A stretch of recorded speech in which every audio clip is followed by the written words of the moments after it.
We sit, the young cultivator pours tea and stands quietly aside, and the old man asks what I want and at what grade. A medium-grade magical bow and a matching set of arrows, I tell him. The bow must require the strength of a grandmaster of perfection to draw, and it should be primarily metal element.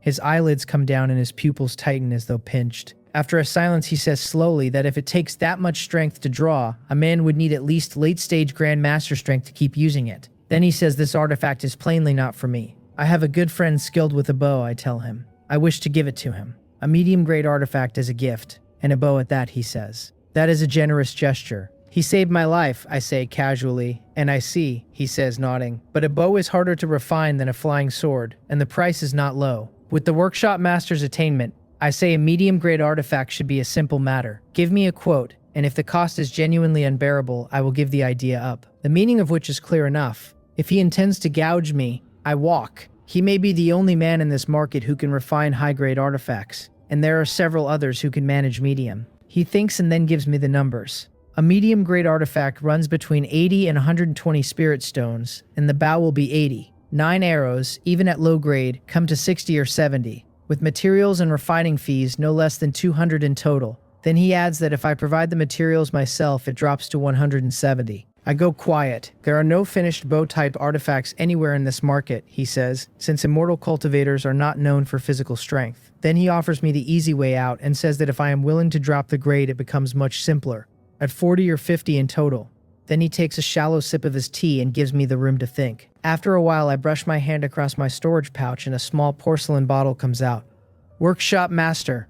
Oh, I say, look at this pill and tell me what you think it is worth. He takes the bottle and pours out the half-gray, half-white pill, and the fragrance coming off it is heavy enough that simply smelling it loosens his own bottleneck slightly. His face changes at once and he asks what it is. I beckon and put it away before the properties start going out of it. Obtained from an immortal cave, I tell him, refined from an ancient formula. It carries a man through the bottleneck at the late stage of chi refining, and it runs 50 or 60% more domineering than the breakthrough pills currently on the market.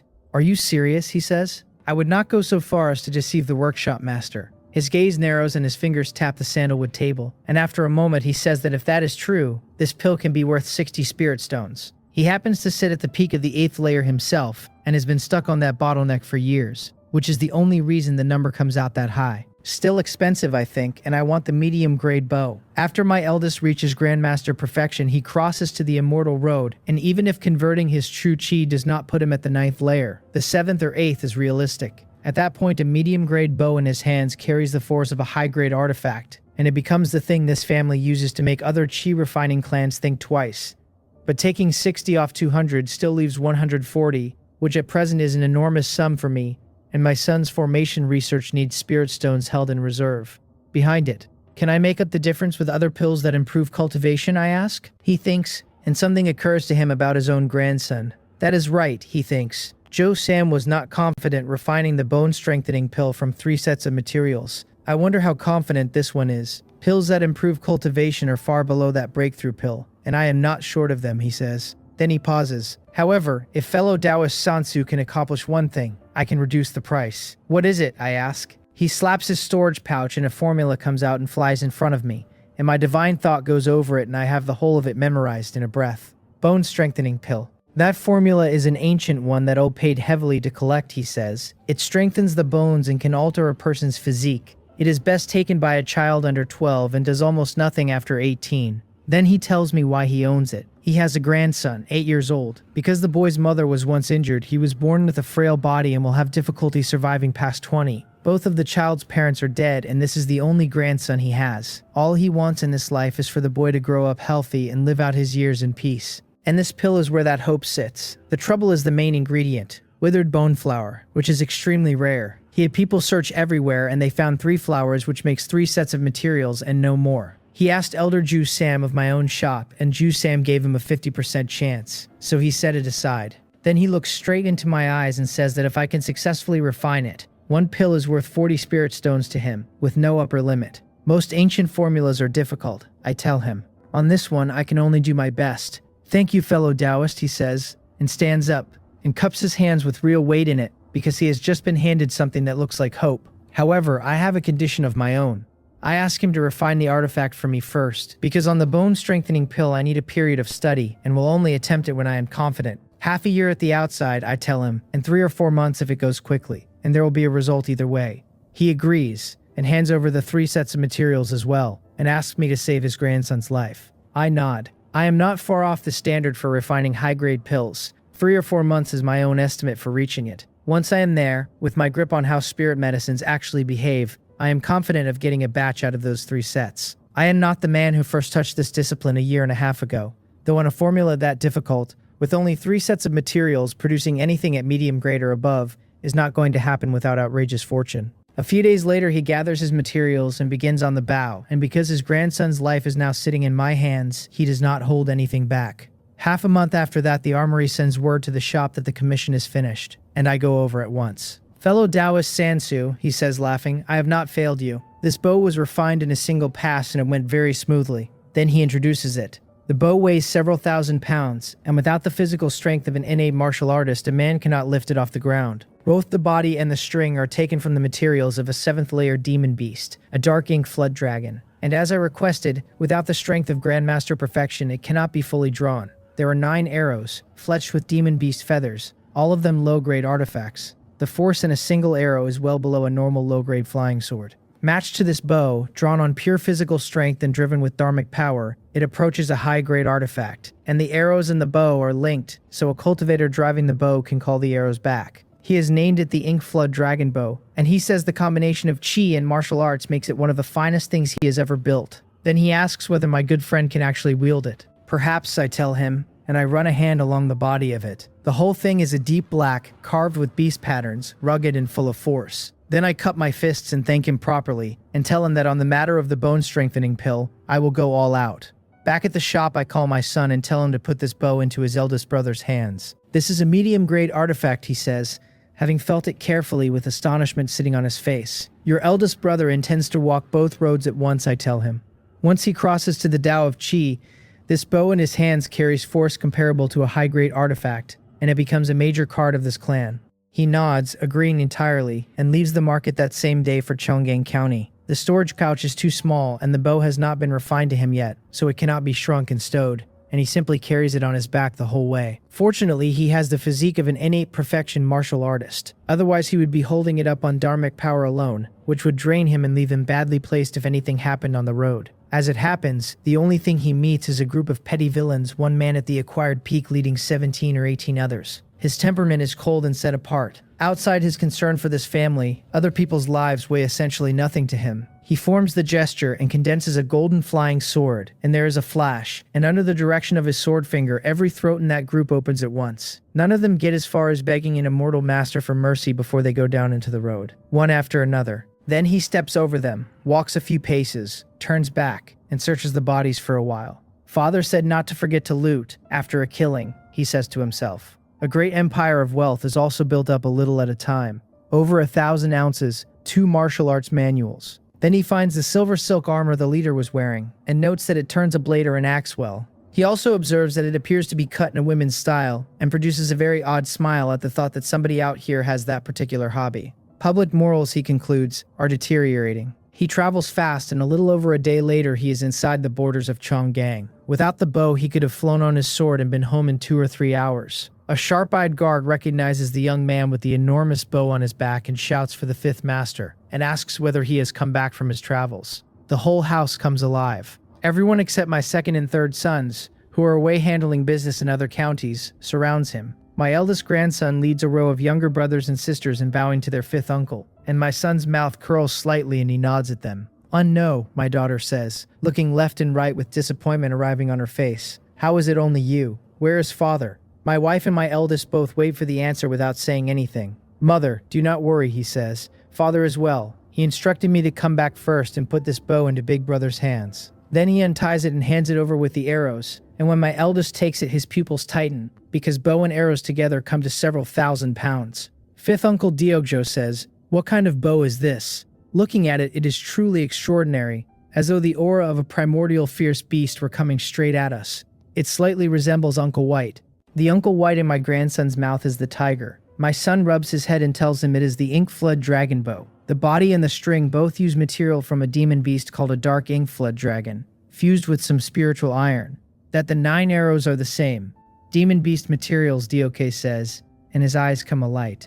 Then my son turns to his brother and says that father had this made at enormous cost, and that if he meets a powerful enemy he should use it. My eldest puts the arrows down, walks off to one side, steps into a bow stance and draws it diagonally upward. Then he frowns. He is at the peak of the early Grandmaster stage, half a step into the middle, with physical strength far past his peers, and enough to contend with a late-stage Grandmaster. And he cannot fully draw this bow, and it is still lacking a bit, he says. My daughter asks in surprise whether her eldest brother, a Grandmaster, genuinely cannot draw it. Why do you not give it a try, he says, and moves it in front of her. Try it then, she says, and takes it, and the next moment the ink flood dragon bow goes straight through her hands to the ground and smashes the bluestone under it to pieces. One bluestone brick destroyed, my eldest says, and it will come off your monthly allowance. Big brother, she says, you actually tricked me. Then her eyes go wide and she turns to her younger brother and complains that this wretched bow is far too heavy and asks whether it is a thing a human being can even use. Seol Hui, my eldest says, this bow was cast for me by father specifically. Are you taking the opportunity to call me something other than human? Then he announces, as head of this family, that her allowance for the month is gone, and she starts on a long and undignified appeal to her good big brother, which does not work. My son hands over the money and the silver silk armor he took off the bandits, and my wife asks whether he is leaving again. He nods and says father is out there alone and he has to go and help him. That is fine too, she says. With you there to look after him, I can put my mind at rest. When you see your father, tell him everything is well at home, and that I am well.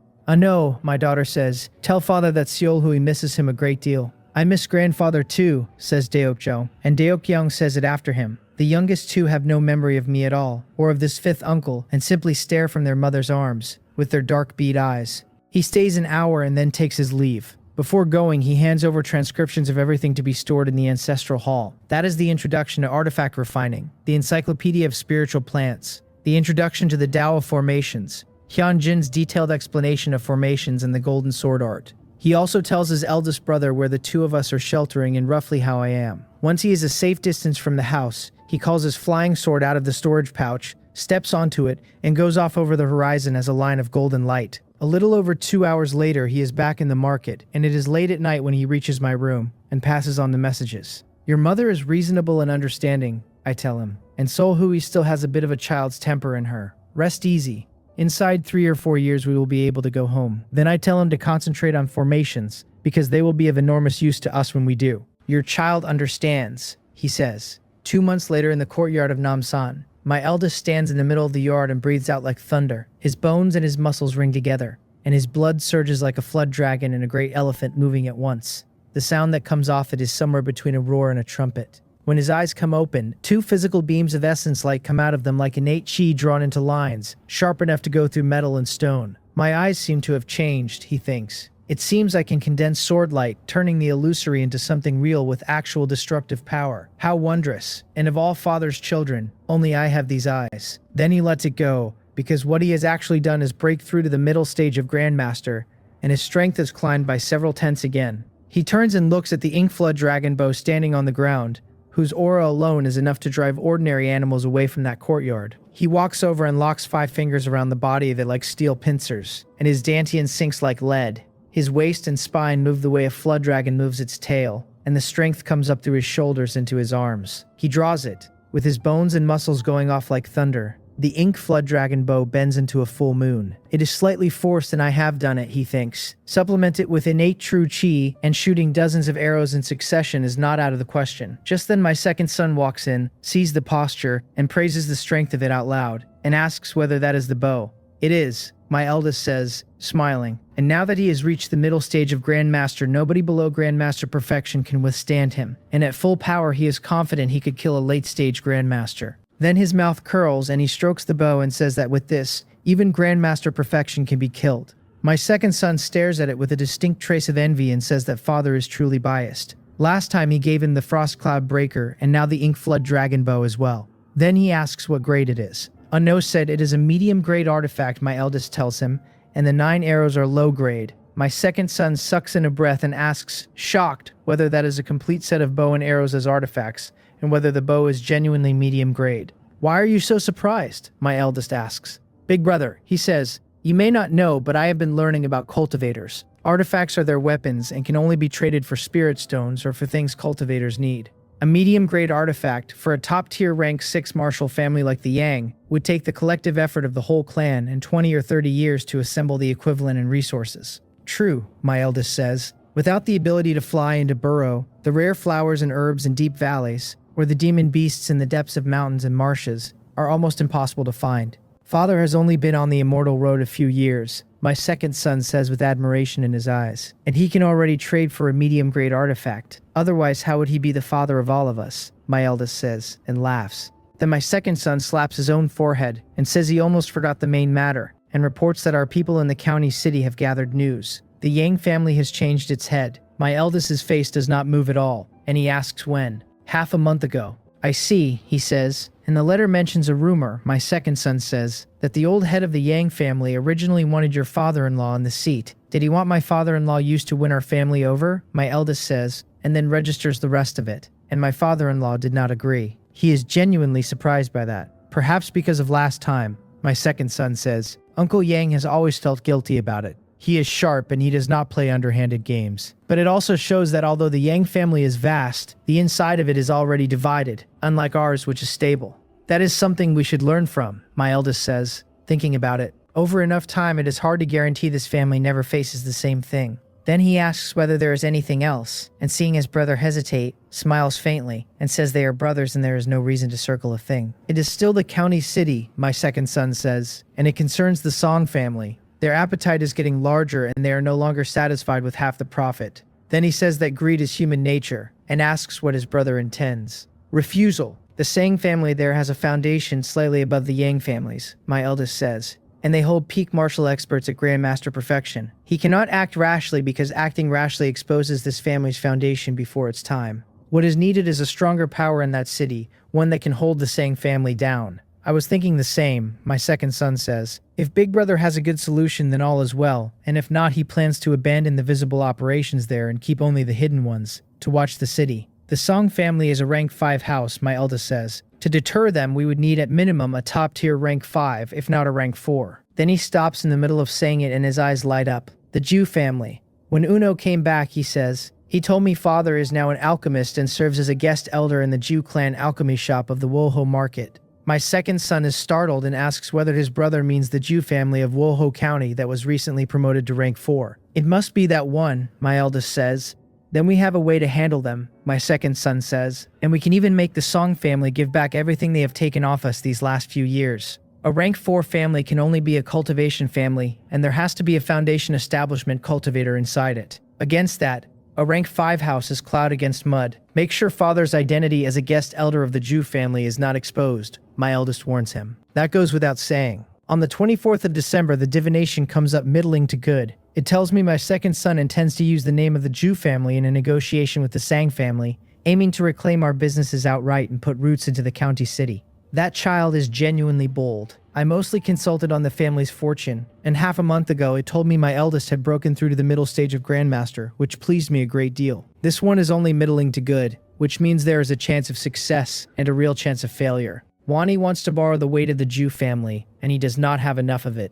Without proof, the Sang family is not easily deceived, so I go and knock twice on my youngest son's door. Who is it? He asks. It is me, I tell him, and the restriction dissolves and the door opens and closes again behind me. Your second brother reaches Woho County City today to negotiate with the Sang family and take back the whole of our shop's profits, I tell him. Take my guest elder token, go there, put it in his hands, then stay in the city and protect him from the shadows until the business is settled. I will go now, he says, and then I give him the other thing. Over the last 2 months, I have made a few simple jade pendants that will absorb 3 attacks from an early stage innate martial artist, or 1 full strength strike from a middle stage one. Take them to your second brother and have them carried home and given to the younger generation of the family. Your comprehension of formations is fast, I tell him, smiling faintly.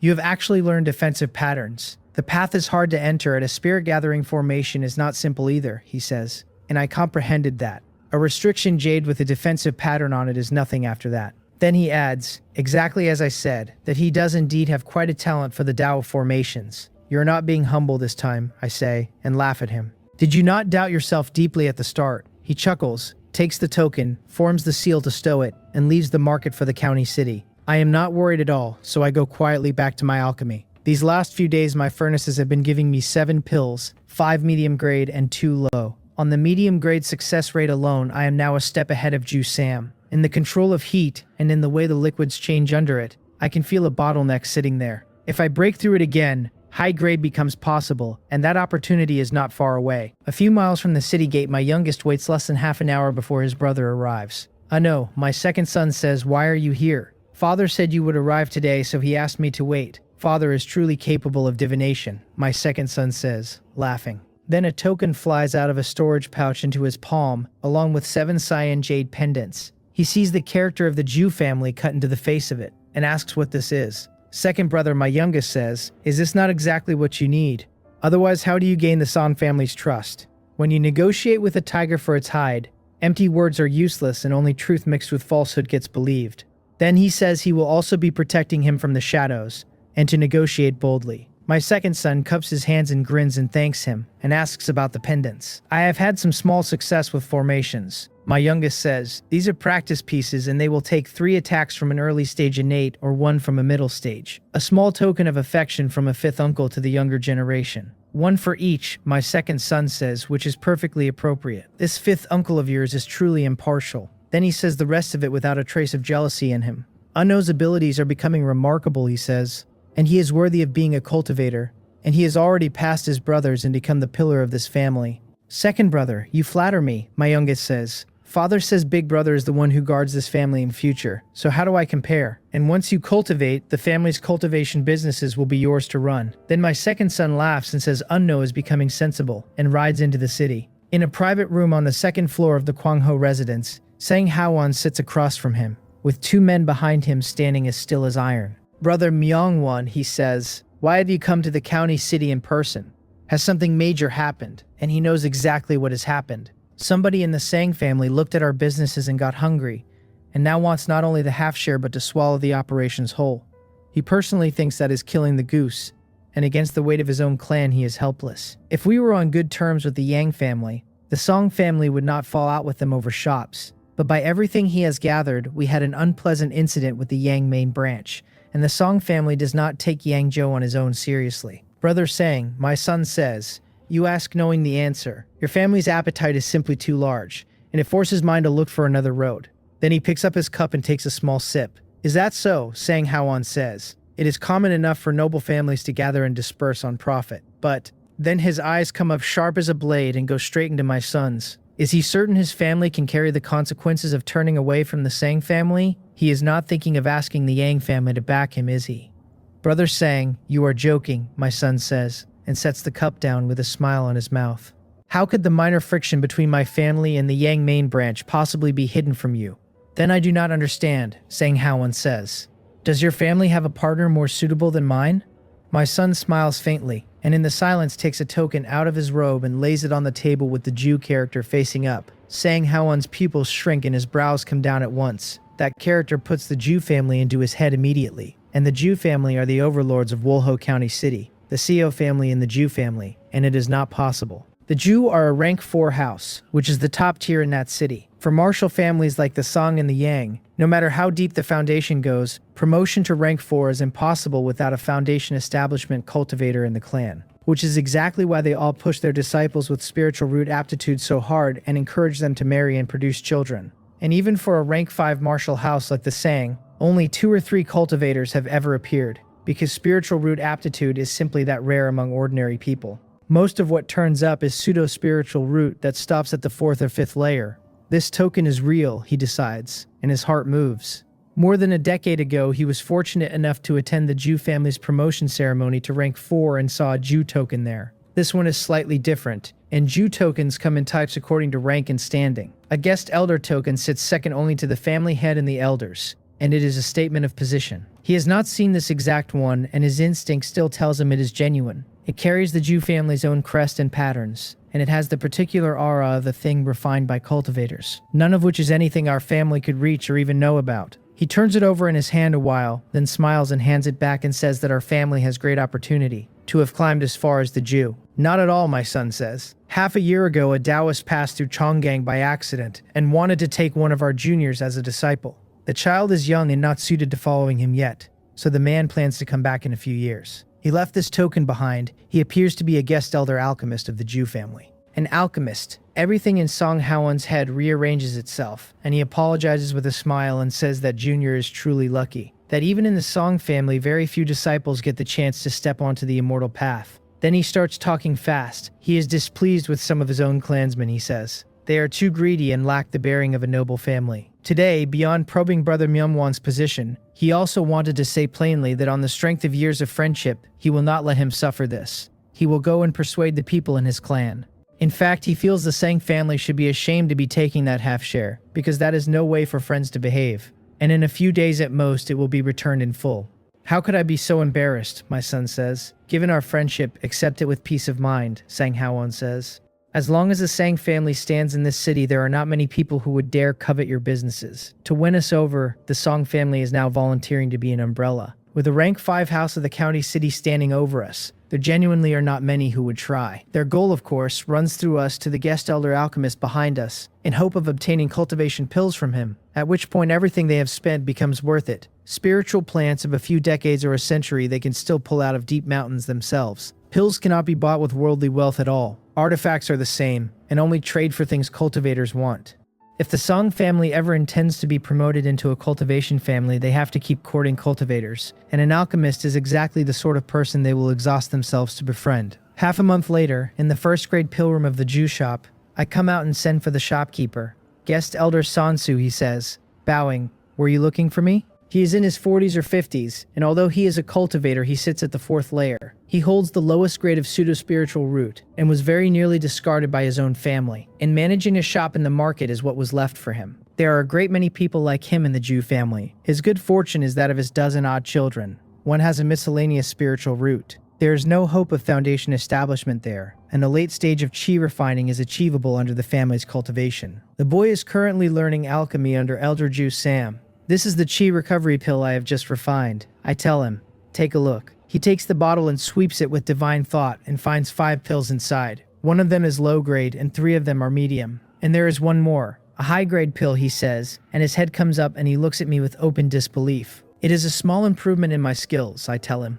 No wonder Elder Zhu Sam has always said your talent is above his own, he says. It is genuinely so. That is his excessive praise and cannot be taken seriously, I say. Then he calls somebody over to record the pills in the register and tells them I may take one as my commission from the 3 medium-grade ones, and I nod faintly and take it. The fact that I have produced a high-grade pill goes back to the Zhu family the same day, and Zhu Sam comes overnight to congratulate me. Alchemy is difficult. A great many alchemists never once refine a high-grade pill in an entire life, simply because they do not have the talent for it. Spiritual plants can be managed by other means. Fire control can be drilled with enough time. Only the control of how properties change comes down to what a man is born with, and that is the key to high grade. Which happens to be my strength, and the reason my alchemy has moved this far in a year or two. Against Zhang Myong and Zhuagu Bak, who to this day refine low grade steadily and produce a medium grade 1 or 2 occasionally, the difference is not effort, it is talent. Fellow Taoist Sansu, Zhu Sam says, your talent genuinely makes me envious. When you can produce 1 high-grade pill in every 3 or 4 furnaces, I will apply to the family to raise your salary to 15 spirit stones. Then I will have to trouble you, I say, cupping my hands. The bone-strengthening pill is not easy, and there are only 3 sets of materials in the world for it, so it is safer to attempt after my skills improve another step. And after that business is finished, I should start collecting materials to refine on my own account, so that I can earn the spirit stones for a proper pill furnace. Living on the Zhu family's salary alone, gathering what my son and I actually need would take years I do not want to name. And with attainment too low, producing only low grade, the margin is thin. Medium and high grade are the only things the alchemy shops in this market actually want. I also weigh whether to sell my high grade pills to the Zhu family in exchange for their protection. I do not imagine that if I refined in volume and sold in this market, cutting into the Zhu shop's own business, they would keep treating me with this courtesy. Not unless one day our family can stand against theirs, which would mean my youngest laying a grand formation over our home that even foundation establishment cannot break. My eldest crossing into the immortal road through martial arts and reaching great perfection of chi refining. Going to other markets to sell is also a road, and I file it. A month goes by, everything starts moving again, and the trees around the market are budding, and I have stabilized high-grade output at 1 furnace and 4. Not only chi recovery pills, origin recovery pills and chi gathering pills come out at high grade too, though those two run far harder and take 7 or 8 furnaces to give me one. For Joe Sam, that is enough. And from that month, my salary goes to 15 spirit stones. It is not much and it buys a decent low-grade artifact. And then I finally start on the bone strengthening pill. The first attempt exists to teach me the heat and the way the properties move through the whole process, so I feel nothing about the furnace of waste it produces. On the second, I work with everything I have, and unexpectedly it gives me 2 low-grade pills. On the third, there's already a familiarity in my hands, and it gives me 1 low-grade and 1 medium, which honestly surprises me. Fortune appears to be with me. I put them away, clean the furnace, and go out to the 100 Refinements Armory. Workshop Master O has been waiting a long time and is visibly agitated at the sight of me, pulling me down into a seat and asking at once how it went. I did not fail the commission, I tell him, and tap the storage pouch, and a porcelain bottle comes out onto the table. 3 low grade and 1 medium grade. 4 pills, he says, and a medium grade, and he is delighted and immediately looks troubled. He promised 40 spirit stones a pill, and counting the medium grade at 60 is not excessive, and by that arithmetic he now owes me 20 spirit stones. When he built the bow, although the set was priced at 200, the actual materials came to 50 or 60. Artifact refining does not always succeed, and a failure eats everything, so a high price on a custom piece where the buyer brings no materials is simply normal. The spirit stones are unnecessary, I tell him, and there is a small favor I would like instead. Please speak, he says. I have a good friend who studies formations and intends to refine his own formation plates and flags, I tell him. Unfortunately, his aptitude in that direction is limited, and he has nobody to teach him, so I would like to trouble you to guide him for a period. This is easy to say, he says. You refined the bone-strengthening pill and saved my grandson's life and let my line continue. That is already an enormous favor, so how could I refuse? Then he grins and waves a hand and tells me to send the young man tomorrow. He dare not promise to make an expert of him, he says, and refining low-grade artifacts will be no problem. I thank him. Against teaching a craft, 20 spirit stones is nothing. But cultivators are no different from ordinary people in that they run on relationships. And for an alchemist at my level, a favor owed is precious enough that a man may need it later, so unless it touches their own road, nobody offends me lightly. I have known what my son has been struggling with these last weeks, which is exactly why I raised it now. When I tell him afterward, he is genuinely excited and promises to learn the craft properly. The art of refining is not useless, I tell him, and formations remain the critical thing. Without a grand formation over our home, as a father I would not dare let this family contend with other chi refining houses. Then I give him the rest of it. Ordinary people value wealth, and cultivators are the same. We hold alchemy and formations, and selling either in volume draws the attention of chi refining families, and eventually of foundation establishment families. If we were loose cultivators, they might not care and might court us. But the struggle between families is a struggle over resources and talent, and nobody can count the murderous intent hiding behind that. Your child understands, he says, and cups his hands with real weight in it. The next day he presents himself at the armory, and when the young apprentice asks whether he has come to buy or commission, he smiles faintly and says he is Unmyong.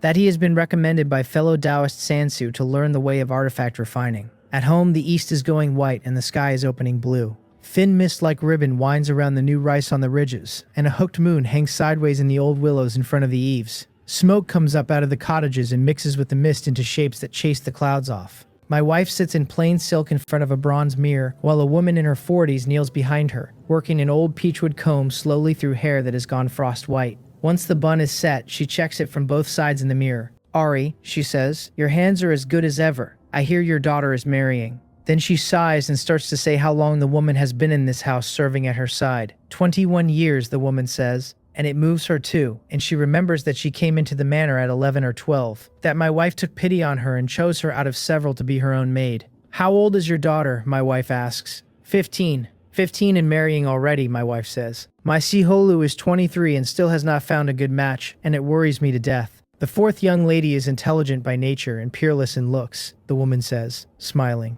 Which ordinary young master could possibly be worthy of her? You only know how to say nice things, my wife tells her. She is a woman in the end and she has to marry eventually. She is not like Unno, who is a man. And now my husband is not home. And as she says it, she notices a few more white strands at the ends of her hair. The old family head's intention is that the fourth young lady should not marry outward, the woman says. Better to choose a husband from the families attached to this house. Your words hit the mark, my wife says, turning her head. And I have searched and cannot feel that anybody is worthy of our Solhui. The woman covers her mouth and laughs and says that if even the old madam cannot find one, The old family head probably cannot either. That is true, my wife says. Of all the children, he dotes on Sol Hui most. Then she says she will think about it further and stands up on the woman's arm. Walk with her a while, she says, because it has been a long time since she looked at the village. My eldest happens across them and hearing she wants to go out, takes her arm himself. Out on the field paths, an old farmer walks with a hoe on his shoulder, crushing dew off the grass so that a faint light comes up where his feet have been. The paddies run out to the edge of sight like a green sea, and when a mountain wind comes through, that sea moves in long layers. I still vaguely remember that plot used to be ours, she says. When you were small, you followed your father around, learning to transplant seedlings. Mother has a good memory, my son says, and smiles a little. I am old, she says. Who could have imagined this family once lived off an acre and a half of ground? Father is a man of heaven-sent talent. Yes, she says. He began martial arts in middle age and actually succeeded, and I do not know how he ended up on a road toward immortality. Next to him, his wife seems too ordinary. Mother, why say that? My son says. Neither father nor any of us has ever thought so. She turns back and smiles faintly. Your father is kind-hearted and you have all been raised well, she says. Marrying him is a blessing I must have earned across several lifetimes. Then she says the thing she came out here to say. Your mother does not know how far this family will go. Her own father and the rest are dead, and it is her brother's household she worries about. She looks at him steadily and asks him to promise her that if one day she is gone, he will not treat the Bake family poorly. And even if one day they do something wrong, she says, for the sake of her face, spare their line and let it continue. He knows perfectly well he should not make a promise like that. Looking at her, he cannot refuse it either. This child understands, he says. As long as the CO family exists, the Bake family will exist, and I will make every family head after me continue it. This puts you in a difficult position, she says.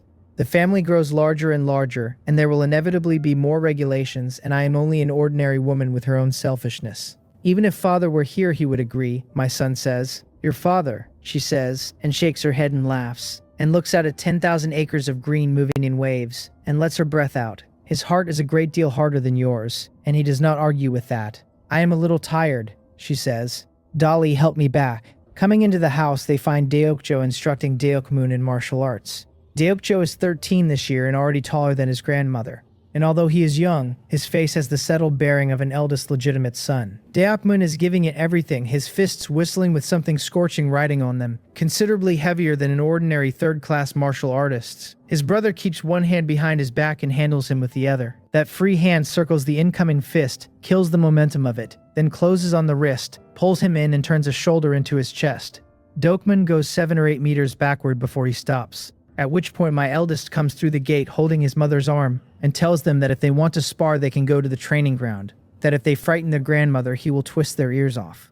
Deokmoon gets up fast, cups his hands and greets his father and his grandmother. Deokjo, being more casual, asks why the two of them are coming in from outside. Mooney, there is no need for such formality, my wife says smiling. I had a little leisure so I went out for a walk. Then why did grandmother not come and find me? Deokjo says. Father is busy, and I am free. What nonsense are you spouting, my eldest says, and puts a stern face on, and orders both of them to the training ground for 100 laps carrying weights. They are children, my wife says. Why frighten them? You go and attend to your business and let Deokjo and Mooney see me back. He smiles bitterly, cups his hands, and says, yes, mother. After they have delivered her, Deokjo tells his brother they are going to Byokan Pond, and his brother agrees with a smile. Up there the water sits green as set jade with mountains all around it. It does not freeze even in deep winter, and there is a faint white mist over the surface of it all year. Hundreds of acres of spirit medicine fields ring the pond, laid out in the A-trigram pattern and planted with a great many rare herbs. A little further off,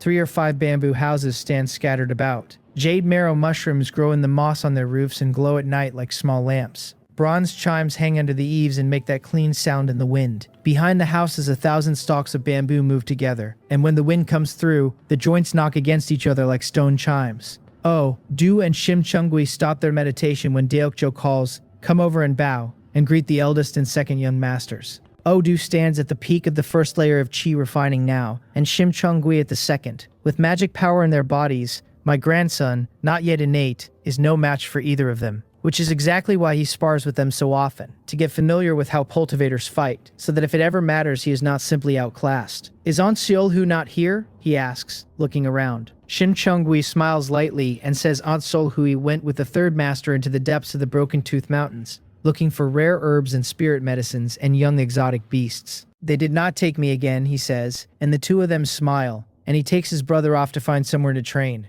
Deep in those mountains, a party in the standard martial dress of our clan moves through the forest.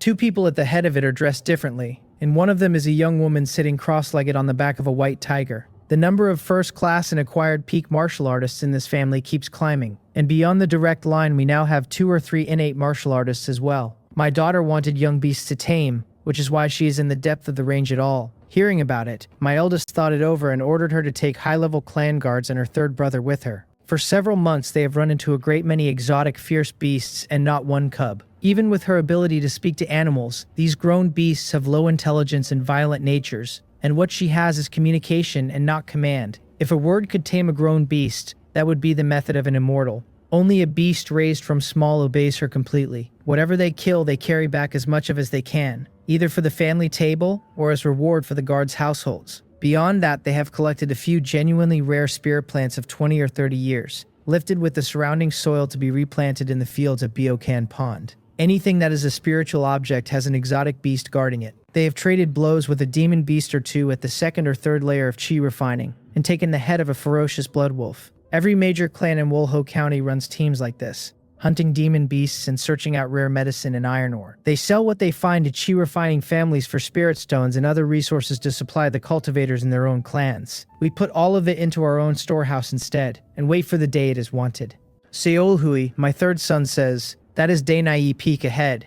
It really does look like the fang of some ancient giant beast, and the slope of it is nearly unclimbable." She looks up at it standing several miles off with its head in the cloud. Seen from Dongseo village it looked ordinary, she says. Close up you understand the craftsmanship of it, and it is genuinely magnificent. Then an eagle's cry comes from 2 or 3 miles off to the left, sharp enough to go up through the cloud, and a series of roars comes after it. The two of them look at each other. My daughter's mouth curls slightly and she says that her third brother's instinct is always the sharpest in matters like this, and asks whether they should go and look. An eagle's cry carrying that clearly from several miles is a demon beast without question, he says. Then his eyes light and he adds that when two beasts fight, one of them gets hurt, and there is an opening in that for other people. She smiles at him with her eyes going into crescents, and the whole of her lit up, and says, "Then let us go." Besides the two of them, the party holds 2 innate martial artists, 8 at the acquired peak and 16 first class. Some carry shields, some carry bows and quivers, and most carry swords or sabers or spears.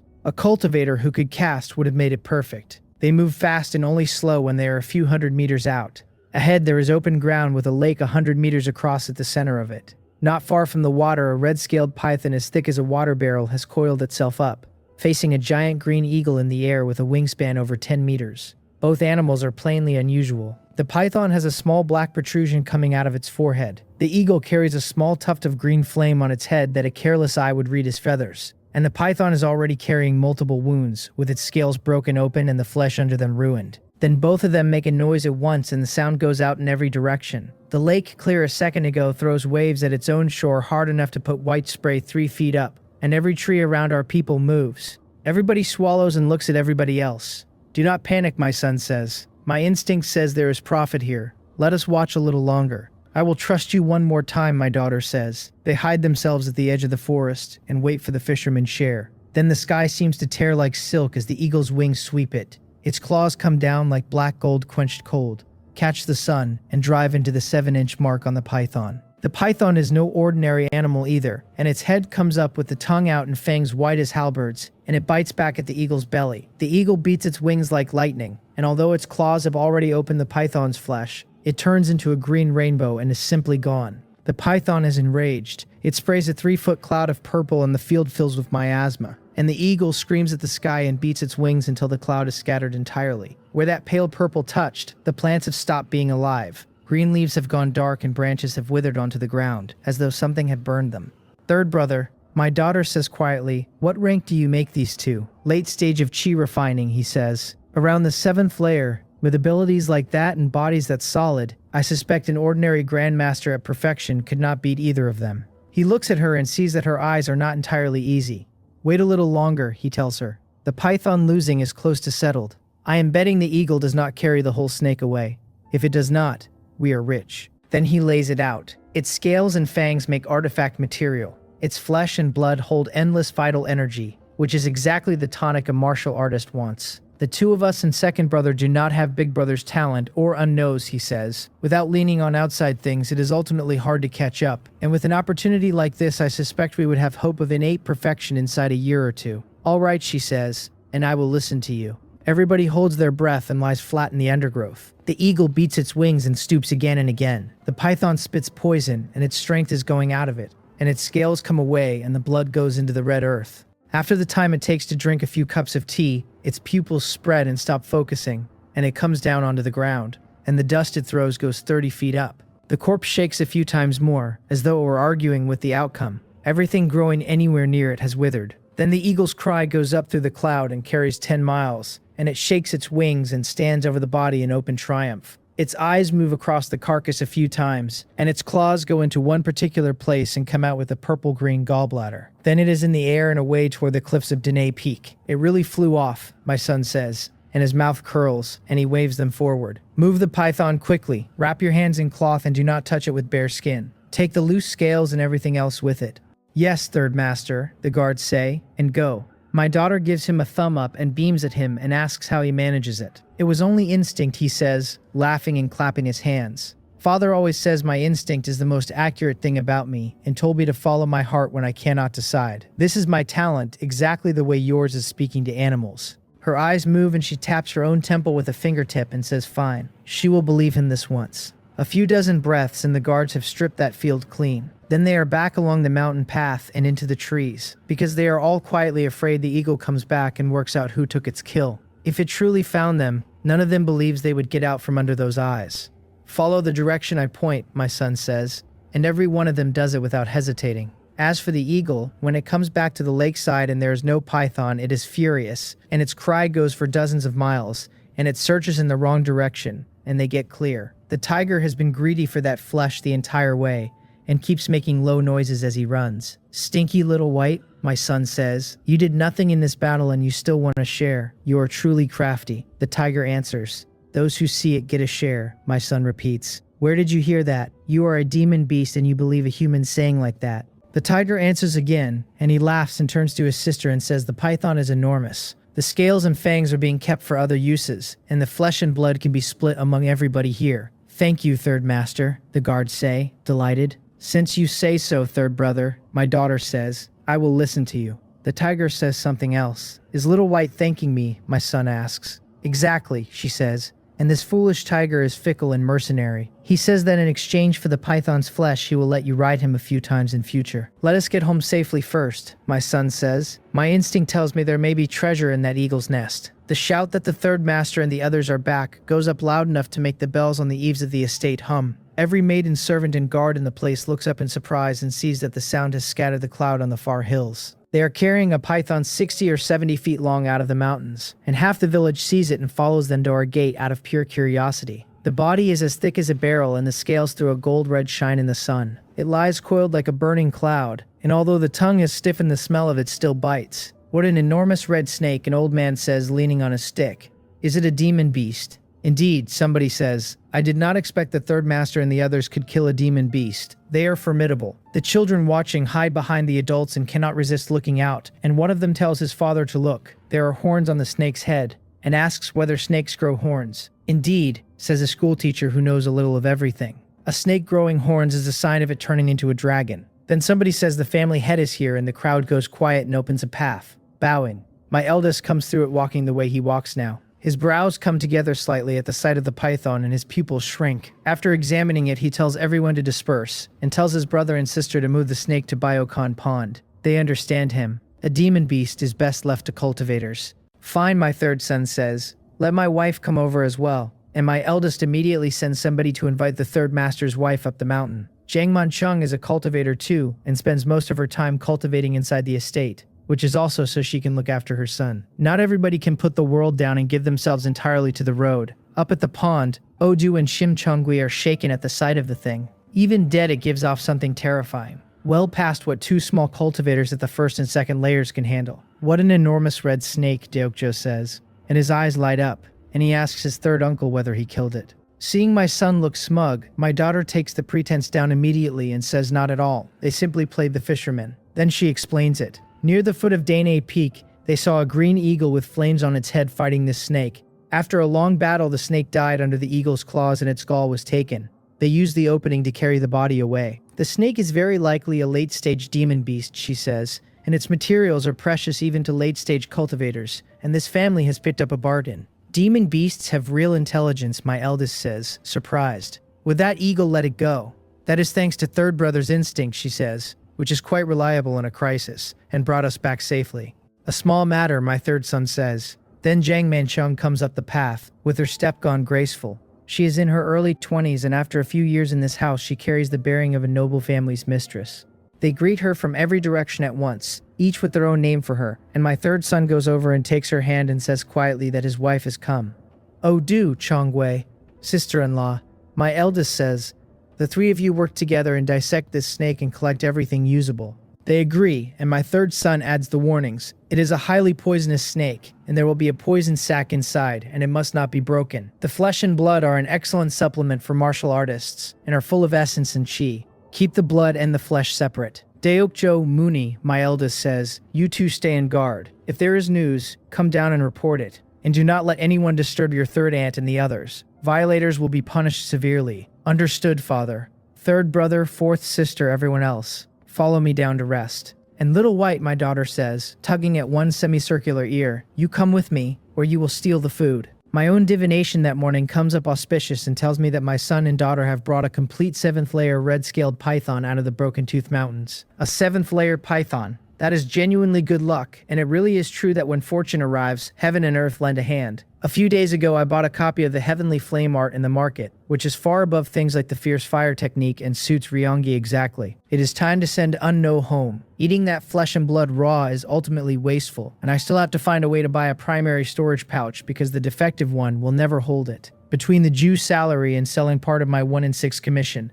I now have 136 spirit stones. For a cultivator at the 8th layer who is also a competent alchemist, accumulating that much in over 2 years tells you exactly how unsatisfactory the life of most loose cultivators is. In fairness, it is not that I lack the ability. It is that I have chosen stability. If nobody were watching and I simply bought spiritual plants in bulk and refined at will, I would be worth several hundred spirit stones by now and could afford a high-grade artifact. A great many things go through my head, and in the end, I put the family first and decide to refine the innate blood pill. That day, I go to the 100 Treasures Pavilion and buy a primary storage pouch for exactly 80 spirit stones with no bargaining at all. Then I go to the armory, find my son, hand him the pouch, and tell him to go home. The friendship between fellow Taoist Sansu and fellow Taoist Unmayong is genuinely enviable. Workshop Master O says, sitting and drinking tea with me afterward. A friendship of life and death over many years is not comparable to ordinary relationships, I say. Then I take a shallow sip of a tea that carries a faint trace of spiritual chi, which is of no use to a late-stage cultivator and is pleasant anyway. By the way, fellow Taoist, I say, before you settled here you must have traveled a great many places and markets. Does fellow Taoist Sansu want to leave, he asks. This place is stable, I tell him, and I do not know how many years it would take to gather what foundation establishment requires. Even if the hope is thin, I want to fight for it and not regret this life. Your determination in seeking the Tao is admirable, he says, and sighs slowly, then offers me his own story on the grounds that if it helps me at all, then knowing each other will not have been wasted. In his early years, he was dedicated to the Tao as well, and traveled the whole of the Great Y looking for opportunity. He got his artifact refining technique by chance out of a cultivator's immortal cave. Later, after walking into enough walls and lamenting what a loose cultivator's life is, he gave himself to research instead, and fortunately, he had some talent for it. That is when his life began to improve. A few years after that, he had the idea of founding a chi refining family, and married, and had a child. His wife died early. His son had the aptitude and cultivated with him, and when the boy grew up, he took a loose cultivator as a Tao companion. After their son was born, they found his root bones were weak, so the two of them went out looking for an opportunity, and they never came back, and their life lamps went out. What kind of dream of a noble family, he says. In the end, it was all empty. He worried about his grandson, and now that he has had my help, he counts one wish as fulfilled. I feel the shape of that life, and I am also, honestly, thinking about winning him over. This family now holds a legacy in alchemy and in formations. With the Tao of artifacts as well, 10 years of patience would put us into the upper tier of chi refining families. A moment of emotion, and I have said too much, he says, and then answers the question I actually asked, and starts naming markets. There is the Imperial City, there is the Yonggong Prefecture Market, and there is the Kwangryong Prefecture Market. At home, the western hills hold the sun and the sky goes to work with it, the clouds serving as an inkstone and the whole firmament as paper. Geese come back through the cloud with their wingtips stained. 1,000 acres of paddy turn into gold moving in waves, and every husk in it works like a small bronze mirror throwing back a different depth of light. The stream carries floating gold and leaping scales that are neither fish nor light. Village children chase each other with fine broken gold caught in their hair and their hems, like something an immortal dropped and did not miss. At Byokan Pond, a mountain wind comes through, and the chimes under the eaves make that sound again. Then a streak of green light comes down out of the gold cloud and lands at the head of the pond. In the open ground in front of the bamboo house, several people are standing around an enormous python trying to work out how to process a demon beast without wasting any of it. As expected, there is a python, my youngest thinks. So father genuinely does have a talent for divination. He is not a child anymore, and he has noticed for a long time that everybody in this family appears to have something. He has cultivation and formations, and his eldest brother has innate divine strength. His fourth sister speaks to animals. His third brother has luck that is not luck and is probably something about seeking advantage and avoiding harm. As for his second brother, he wonders whether there is genuinely a talent in the world that brings in money. Since Wani took the finances, this family has never once posted a loss, so perhaps being good at business is also a talent. The secret of this family, he decides, appears to be more than the innate 5 elements creation art. He has suspicions, and since I have not spoken, he does not ask. The art alone is a monumental fortune, and the imperial house of the Great Y would destroy us to take it if they ever heard. The business of descendants holding particular talents is another order of thing again. Then, seeing them all stuck, he says calmly from somewhere above them that he will handle it, which makes everybody jump and look up. They find him coming down slowly on a flying sword through 10,000 rays of gold. They call his name from every direction with their own titles for him, and he nods to all of it. "Why are you back?" Jang Manchun asks, surprised. "To deliver some things," he says. "Fifth uncle," Deokjo says, grinning. "It is simple now you are here. We were just discussing how to process this thing."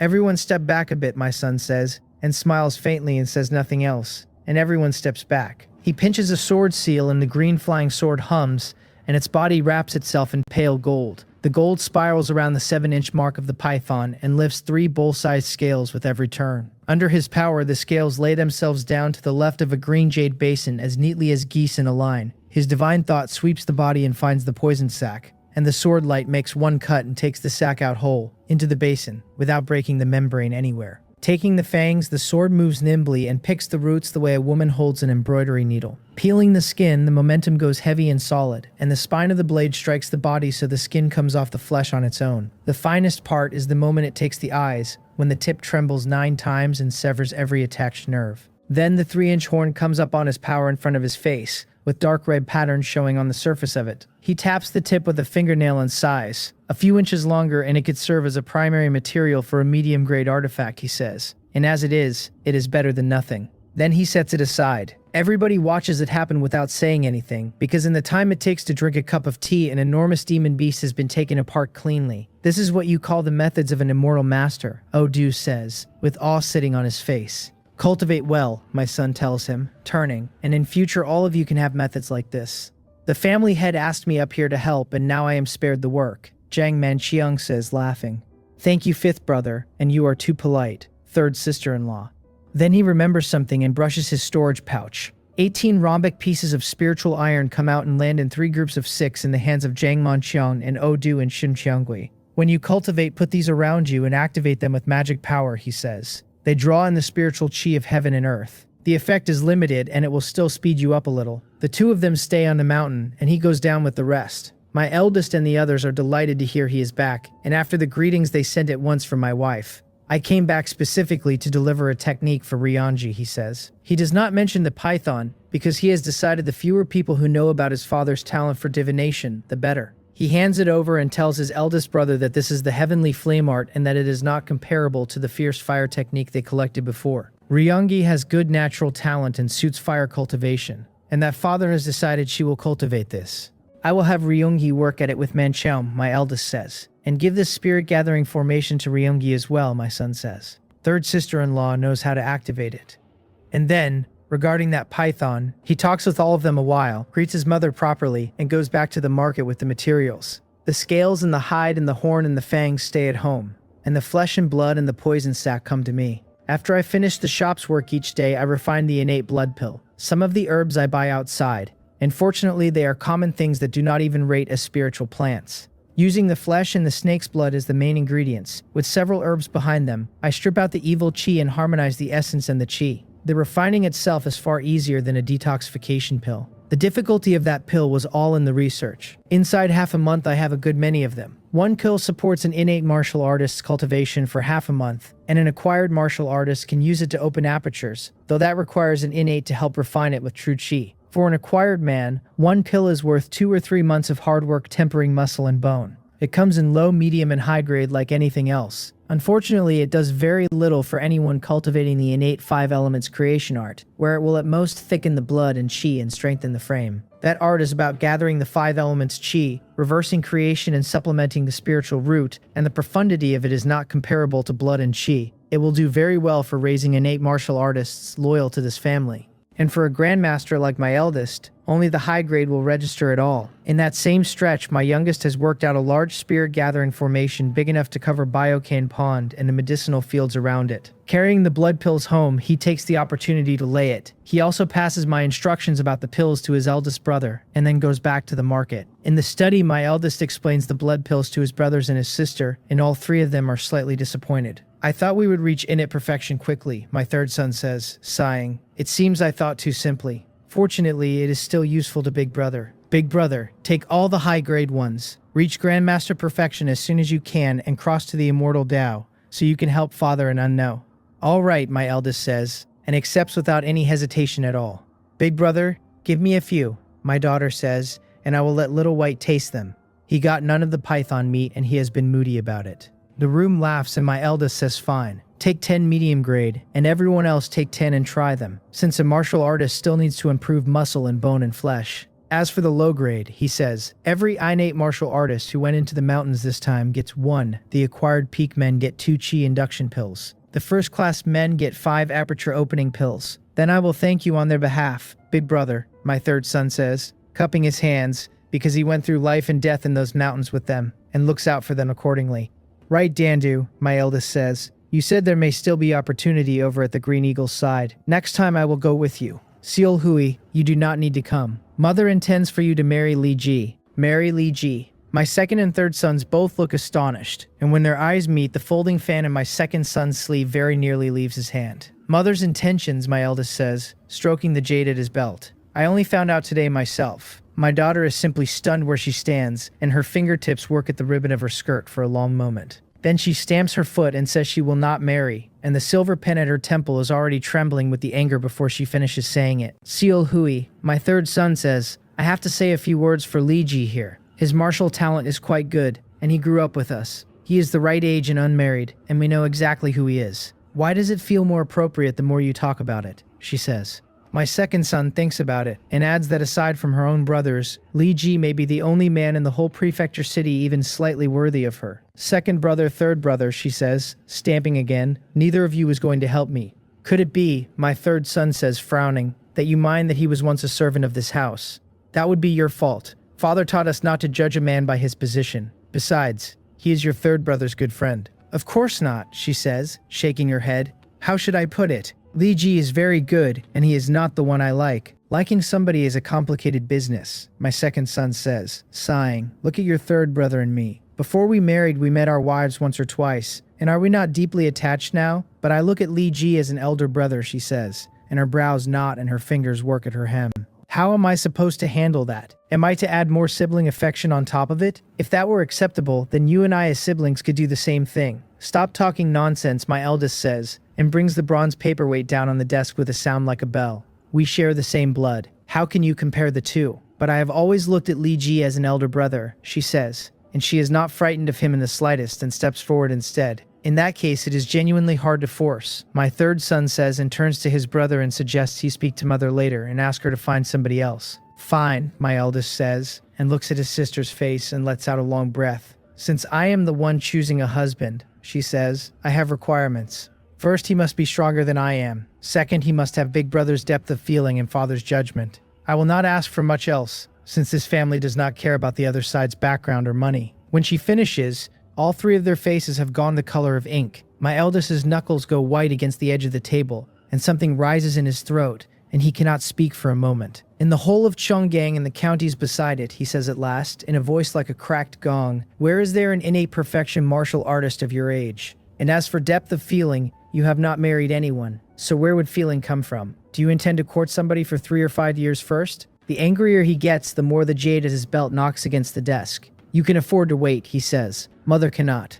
And with a spoiled young lady's temper, even if there were somebody of equal standing, why would he marry a woman who does not know propriety? Would he not rather find a refined wife who can assist a husband and teach children? She stamps her foot and starts to argue, and he cuts straight across her. And even if such a man existed, he says, would you dare marry him? He would only be after this family's money and power and connections. Utilitarian scoundrels like that, even if you wanted one, I would absolutely not permit it. If there is not one, she says, then I will not marry. She takes a breath and locks her eyes onto his and does not give an inch. Even if father comes home, she says, I will say exactly the same thing.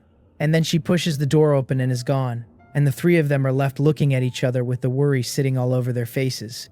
Big brother, my second son says, sighing. Father has also said he has his own plans about Sol Hui's marriage. There is nobody in the surrounding counties worthy of her, my eldest says. And the same is true of the prefecture city. At 23, she is one step from innate perfection. Even in a 5th or 6th rank martial family, there are only 1 or 2 like that. Are we supposed to ask father to arrange a match with a descendant of a chi refining family? Father would not go that far, my third son says. He said before that Sol Hui takes a husband into this family and does not marry out. Then is she to be lonely for life, my eldest says, and sighs from somewhere deep. No wonder mother says father's heart is actually very hard. Forget it, big brother, my second son says, and his eyes move while he thinks.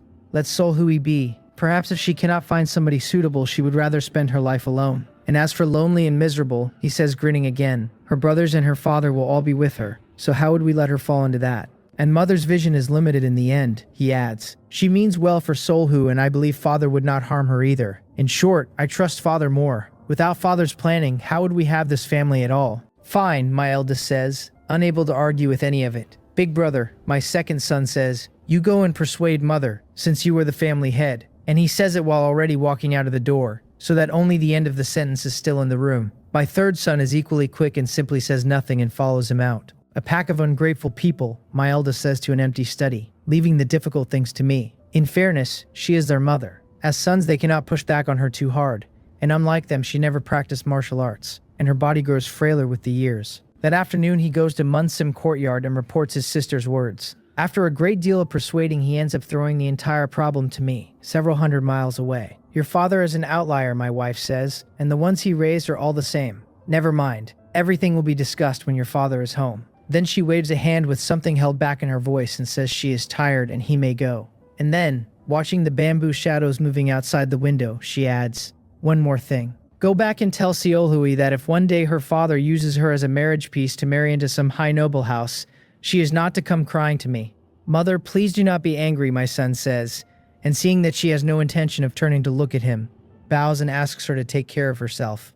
After he is gone, Ari says helplessly that the old madam should not be angry with the family head, and that she is at an age when she should be enjoying life. Ari, I have enjoyed life for a lifetime, my wife says, and a faint smile comes onto her mouth. Sometimes I even feel I am the happiest woman in the world. Then she says the rest of it slowly, and I cannot accompany these children very much longer. I only want to do more for them before I go. My eldest, still troubled, goes specifically to Gizio courtyard to warn his sister to go up to Byokan Pond and meditate for a while, and stop loitering in front of their mother. Did you persuade mother? She says, and her eyes light up and the hem of her skirt goes across the bluestone steps. I knew big brother loved Sol Hui most. Then she curtsies with the silver pin trembling, and announces she is going up the mountain now and will certainly reach innate perfection soon. Then she calls the tiger, who comes out of nowhere and lands in front of her. Let us go, she says. We are going to Byokan Pond to see whether the black iron fruit is ripe. The tiger's eyes light up sharply and he makes an excited noise, and she swings onto his back and pats him, and he goes out of the grounds knowing the road perfectly well. Watching that smile open on her face, my eldest finds his own irritation simply going out of him like smoke. Forget it, he thinks. Perhaps this is more suitable for Sol Hui. Several days later, the east goes white with the light still thin and the far mountains looking like darkened brows under a veil. My eldest goes into the mountains early with the bow on his back and his third brother beside him. They know the road now and move fast and reach the lake near the foot of Danai Peak in an hour and a half. Somewhere on those cliffs is the eagle's nest, my third son says, pointing up at a wall of rock that goes into the cloud. I do not know exactly where. My eldest looks. There is a strange light held in his eyes now, and it goes through cloud and mist and reads scenery more than 10 miles out. The distance is too great, he says, and I cannot see clearly. Then he adds the practical part. Even if I could, by your own account, this eagle is as fast as lightning and its agility at short range is unmatched. And at that distance I expect my arrows would simply be dodged. Inside a mile it might be worth trying. Then let us bring it down here, my third son says. And what do we use for that? My eldest asks. His brother smiles without answering and turns his hand over, and a blood-colored pill is sitting in his palm. An innate blood pill, my eldest says, because he is not a stupid man. Exactly, his brother says, grinning. This was refined from that python's flesh and blood with various herbs. Crush it and scatter the powder into the air, and I suspect the eagle has not forgotten the smell. Then he lays out the plan. He will stand by the lake as bait, his brother will hide, and when it stoops, he shoots it. That is too impulsive, my eldest says, frowning, and I cannot fully guarantee my arrows fast enough. Rest easy, his brother says. Your little brother values his life. I will have a man with a shield beside me, and if big brother misses, he holds it off for a moment, and we both go into the lake. My eldest thinks about it, decides it is workable, and nods, and tells the guard to protect the third master well. The man bows with a refined steel shield several inches thick on his arm and says yes, family head. Then my eldest takes the others into the forest and settles into the shadow beside a boulder. His breathing goes almost undetectable, as though he had been folded into the landscape, and he draws and knocks and waits. Down at the water, my third son and the guard crush one low-grade blood pill. The blood scent goes out like a tide in every direction, and the mountain wind carries it straight up into the cloud. Deep in the forest, a gray wolf throws its head up and howls with the blood-colored current reflected in its dark green eyes. A python coiled in a 100-year pine flicks its tongue with its scales throwing an eerie red in the sun. Every fierce beast inside 10 miles lifts its head and follows that smell with greed showing, as though something had put a feast in front of them that comes once a decade. I refined it out of the essence of a demon beast's flesh and blood. Our own tiger, who is a demon beast, wants it badly. Ordinary animals want it more. On the cliffs at Dane Peak, a cyan shape comes out of the rock and circles. It is the same eagle. It knows that blood better than anything alive, and remembering that somebody stole the body, the anger comes up in it, and it comes straight out of the cave. In a moment it has found the two men by the lake, and the source of the smell near them, and its eyes fixed, and it stoops like a bolt of cyan lightning. The guard sees it first in the reflection on the water, looks up, and shouts that it is here. My third son gets his head up in time to watch it arrive, because the thing moves like weather, and the guard hauls the shield up hoping to buy a second. And as those claws are about to go into the steel, a black bolt crosses the sky out of the forest and goes through its chest. A scream goes out around the whole basin. Then a second arrow goes through its skull and it dies in the air. My son and the guard are still shaking with it when a second green fire eagle comes into the sky, slightly smaller and no less savage. Its wings beat and it cries in a way that carries grief in it, and flame lights along its cyan feathers, and it comes down like a thrown coal. Jump, my son, says, and the two of them go into the lake without a word. The eagle will not let it go and keeps coming. In my eldest son's eyes, it has simply been blinded by rage. Even a demon beast with intelligence cannot match a human being at governing its own feelings, because that is the thing our species is born with. 3 arrows go out together and cut across its line. Its feathers are as hard as iron, so he aims at the skull and the belly. It slips the head shot, the belly opens, and the force of it throws the animal down near the first one, and it turns its head to look at what is lying there and makes that sound again. My son has no pity in him whatsoever. He takes the moment while it cannot move properly and puts an arrow through its skull as well. The 2 men come up out of the lake with their eyes going over the sky again and again, and only after a while, with nothing moving, do they swim in and climb out. My eldest and the others come out of the tree line to look at what they have. I never expected there would be 2, my third son says. It feels as though they were a married pair, or the second one would not have cried like that. Then he grins and says that he once heard his brother hunted a pair of tigers, husband and wife. Now he has killed a pair of eagles, and asks whether he is specifically at odds with married couples. What nonsense, my eldest says, and his face darkens slightly. Only a joke, big brother, his brother says. But if they really were a pair, do you think there might be chicks or eggs in the nest?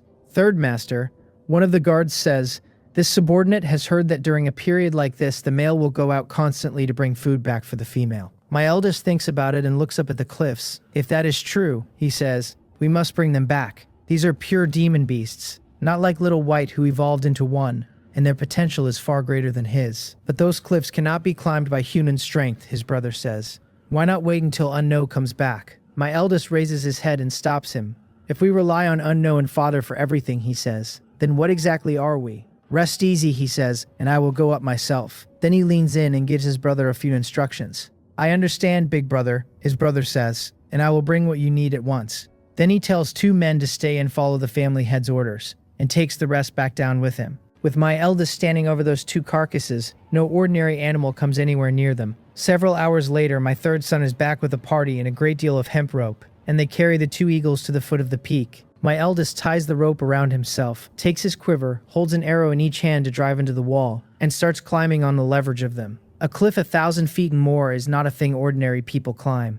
Even a middle-stage grandmaster does not find it easy. What he has is innate divine strength and a great deal of endurance, and he goes up at one placement at a time, and after he disappears into the cloud, he finds an isolated ledge. He comes up onto the stone and finds himself looking at a cave several tens of feet high. Another cave, he thinks, and his expression goes odd. Dark old vines grow out of the rock at angles with moss hanging off them like flecks of phosphor, and the light in it moves in the mountain wind. The steps at the entrance have been worn smooth by time, and there is bone dust collected in the corners. Stepping in, the cold goes over him at once. The stalactites hang like inverted wolf fangs, and the sound of water dripping goes around the empty space. There are withered bones in the corners, mostly animal, and some human. There may be the remains of cultivators in the nest of a chi-refining demon beast, he thinks. And if there are, there may be artifacts or storage pouches. So he searches carefully. The first thing he finds is an enormous nest of dead branches and leaves, and inside it 3 eagle eggs the size of a man's head, patterned green, giving off a warm feeling. They are alive, and he smiles at that. Even with nothing else, 3 eggs carried home and hatched would make the whole climb worth it. Then he keeps going through the cave, and there are no weapons or anything similar. What he finds is 3 small bags of gray silk. If they will not open, he thinks, they must be storage pouches. This harvest is genuinely not small, he thinks. It seems Third Brother's talent really is extraordinary, seeking advantage and avoiding harm. He has also worked out that the exceptional talents of all 5 of them may be connected to their father. He understands the shape of what he is looking at, and he does not dare say any of it out loud, so he buries it. If father has not spoken, father has his reasons. He tucks the pouches into his robe and wraps the 3 eggs separately in cloth, with dead leaves stuffed in his padding. Then he unties the rope from his waist and makes it fast to a stone pillar. Then he draws and puts an arrow down toward where his brother is, and once it lands, they pull the line taut and tie it off to the trunk of a huge tree. Seeing it tighten, he ties the eggs at his waist, which the shells will survive, being demon beast eggs and hard enough not to break on a knock. Then he takes out a curved iron bar, hooks it over the rope, grips both ends and goes down fast. Blue smoke comes off the rope immediately, and he goes faster. A few tens of feet from the ground, it catches with a rush of flame, and he simply lets go and drops. The ground shakes slightly when he lands because a few tens of feet is nothing to a grandmaster. Once that rope is burning, it is not stoppable, and nearly the whole length of it goes to ash. And after he is down safely, they cut what is left and keep a section. Big brother, my third son says, coming forward excited. Everything went exactly as you said. I am only repeating father's wisdom, my eldest says. Then his brother's eyes go to his waist, and he says in surprise that there are 3 eggs. I hope they all live, my eldest says, and looks around at the light. Let us go, he says. It is getting dark and it is time to go home. It is fully night by the time they reach the house, and he leaves the 2 carcasses at Byokan Pond and asks his sister and the others to guard them. A few days later, my divination tells me that my eldest is troubled about how to handle 2 green fire eagle carcasses and how to hatch the eggs. That surprises me and makes me extremely happy. His brother and I are out here accumulating and planning for this family, and the ones at home are not disappointing me. They are thickening it piece by piece. My youngest is surprised too, because it has only been a little over half a month, and they have taken 2 more flying demon beasts. He goes home, puts both carcasses into a storage pouch, and takes the 3 pouches from his brother. These are all low-quality pouches, he says, recognizing them at a glance, and opens them with divine thought and empties them out. A red flying sword and a small black beast head shield, both low-grade artifacts, 26 spirit stones, 3 ordinary cultivation manuals, 5 or 6 spell manuals, and some ordinary gold and silver. It seems they were only ordinary loose cultivators, he says, and looks at his brother. I will take the spirit stones. The rest stays at home for big brother to handle. My eldest nods, and then asks him to check how the eggs are hatched once he is back. I already know, my son says. Father asks somebody. They go in a warm room with 2 or 3 fire attribute spirit stones around each egg. I brought the stones. Then he taps the pouch and 15 fire attribute spirit stones come out onto the desk. This, my eldest says. Better safe than sorry, my son says, smiling faintly. And my eldest laughs and says, quite right. Father, he tells me when he is back, I have brought the eagles. Handle them yourself, I tell him. Leave me the flesh and the essence blood for innate blood pills. The value of a green fire eagle is in the feathers, which make robes that leave a man as light as a swallow, and those are worth more than a python's scales. The flesh and blood for blood pills are far below the python's. By the way, father, he says, we also got 3 low-quality storage pouches. Apart from 26 spirit stones, the artifacts and manuals were left at home. There is even that, I say. My divination is not omnipotent. Then I think for a moment and tell him to use those stones to buy me a batch of spirit medicine, because refining pills under another man's roof is not a long-term arrangement. Time goes. Over the next half year, my eldest takes high-grade blood pills and breaks through to late-stage Grandmaster. My daughter reaches innate perfection and completes her 5-element spiritual route, and goes on working every day to improve its quality. My second son steps into late-stage innate, and my third stands at the peak of it, one step from perfection. The younger generation, Deokjo and Deokmoon and Odu among them, all move considerably, and Jiang Manchung is pregnant again, which slows her cultivation somewhat. The children of the Zhou and Qian and Sun and Li and Ju and Jin and Bake households have all grown up. They are 17 or 18 or in their early 20s, and even the poorest aptitude among them has reached first class, and several have broken into the acquired peak. We send them out to the neighboring counties to run our businesses, and with this family's full backing, they take root fast. While they build their own household foundations, they also run the Cheongyeom workshop and the Chueon residence for us. At the end of every quarter, the head of each family comes back to Dongseo. There they report in detail to my eldest and my second son, with ledgers and an account of what was gained and lost. My second son has also stepped back from the daily press of it to concentrate on the martial Tao. With more time at home, Oyo-san becomes pregnant after Jiang Manchun does. And after several years, this family is about to have new lives in it again. And the manor is noisy with it. At the Jew shop, Elder Jew Sam comes down from the family's mountain gate the moment he hears. Fellow Taoist Sansu is leaving, he says. I am not far from the 9th layer, I tell him, and great perfection of chi refining is not far behind that. I have to plan for the road ahead eventually. Does Elder Jew not wish for foundation establishment himself? Foundation establishment, he says. Who does not want it? Then he looks out of the window and sets aside divine sense and mana entirely. The simple fact that it adds 2 full 60-year cycles to a life sends countless cultivators at it like moths at a flame, and the ones who actually enter that realm are men blessed with talent and resources and opportunity L3. He also knows exactly what he is not offering. A loose cultivator is not a chi-refining family. To put a man into foundation establishment, a family exhausts itself. At minimum, somebody else handles the collection of the 5 elements chi, so that the one making the attempt worries about nothing but the attempt. Even then, few in chi-refining families succeed. For a loose cultivator, gathering enough 5 elements chi alone takes several years, and a man who fails once and is lucky enough to live starts the whole collection again. I am a guest elder. However remarkable my alchemy, the Jew family cannot support me with everything they have. They do not know when their own next foundation establishment cultivator will appear. They are not spending that on an outsider. Forget it, he says. Your determination is very firm, and how could I refuse it? It is only a pity that I will not be able to discuss alchemy with you. Your appreciation flatters this poor Taoist, I tell him, cupping my hands. If I ever find I have no hope on this road, I will certainly come and find you. He strokes his beard and sighs and says he only fears that by then he will not be among the living. Then he tells me to keep the guest elder token, because if I meet danger, showing it may save my life. Many thanks, I say, and he and the shopkeeper see us to the door. Watching us go, the shopkeeper says quietly whether they are simply letting guest elder Sansu leave like this. Otherwise what? Jew Sam says, turning a flat look on him. His talent is so high, the shopkeeper says. Naturally we should keep him refining for the Jew family. Seo Myung-hyun takes a party down the mountain with his sister, stopping at Byokan Pond for Odu and Shim Cheongui, and from there Sammy leads them to what his cries promised. It is a 4-legged lizard better than 30 feet from snout to tail, with limbs like roof beams, and even crawling it stands taller than a man. Dark green scale plates every inch of it. 3 black horns sit on its skull, the middle one long and the outer pair short. Its yellow-green eyes are slit vertically, and looking into them feels like being stared at by a cold flame. The teeth cross over one another when the jaw shuts, with a gleam that says iron would not slow them much. Seal Hui puts the animal slightly above Little White, around the 3rd or 4th layer of chi refining. The white tiger's aptitude was never the best, and even now he has climbed no higher than the 2nd layer. The 3 green fire eagle brothers hatched less than half a year ago and already sit in the middle to late part of the 1st layer.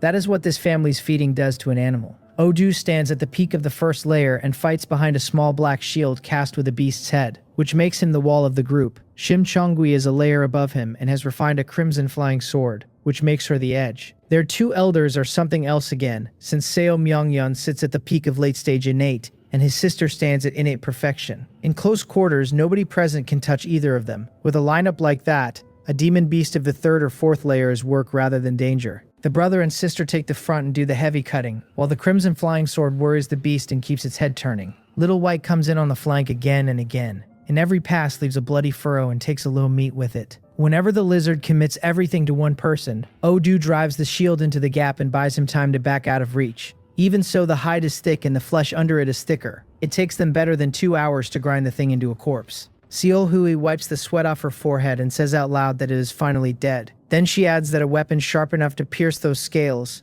or one of them above the fourth layer, would have cut the job to a fraction of the time. Her third brother laughs and asks why she does not simply say that eldest brother or Uno would have killed it in one stroke. She does not give him the satisfaction of an answer. Instead, she starts giving orders, the same as last time. Everything an artifact refiner can use comes off the carcass, the scales and the crossed teeth and the horns and the claws. The flesh belongs to Little White and to Hana and his two brothers, and the bones are polished down into bone weapons. Odu and Shin Changui cup their fists, call her Aunt Solhui and get to work. Uno taught them long ago that a mortal cannot simply eat demon beast flesh, and even an innate must refine it first. Fierce beasts have no such trouble, and one fed on it often enough may turn into a demon beast itself. Little White bares his teeth and roars at Solhui, his long black tail swinging like a whip against the trunks. Overhead, the three eagles beat their wings and call, and there is nothing in the sound but delight. The rest of the party has very little to do with any of this. Only 2 or 3 are innate and can take even a small part in a hunt like this.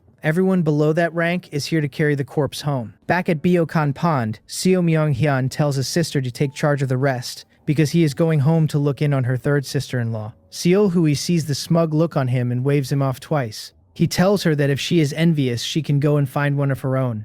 Then he laughs, puts the wind-stepping pace under his feet, and is gone. Seo Deokjo, Seo Deokmun, and Seo Deokryung come out of the bamboo house to greet their aunt, and she asks what brings all 3 of them up here. Seo Deokjo tells her that their father brought Seo Deokryung up the mountain himself. The girl has come through into chi refining at last and stands at the first layer, which makes her someone who belongs on a mountain rather than in a courtyard. Seol Hui's eyes light up. She strokes her niece's head, calls her exactly the little genius this family was promised, and tells her to leave her eldest and second brothers so far behind, they never catch up. The girl says she understands, and Seol Hui points all 3 of them at the carcass to watch how the materials come off it. Seo Deokjo looks at the animal with its aura still hanging over it, and shivers with awe and curiosity at once. He asks his aunt to take him along the next time she goes out after a demon beast, since he is an acquired peak martial artist now. She tells him to step into the innate realm first, and then come talk to her. She pats his shoulder and says that with his aptitude, a couple of months of hard cultivation should do it. He makes her promise, and she tells him it is no trouble at all.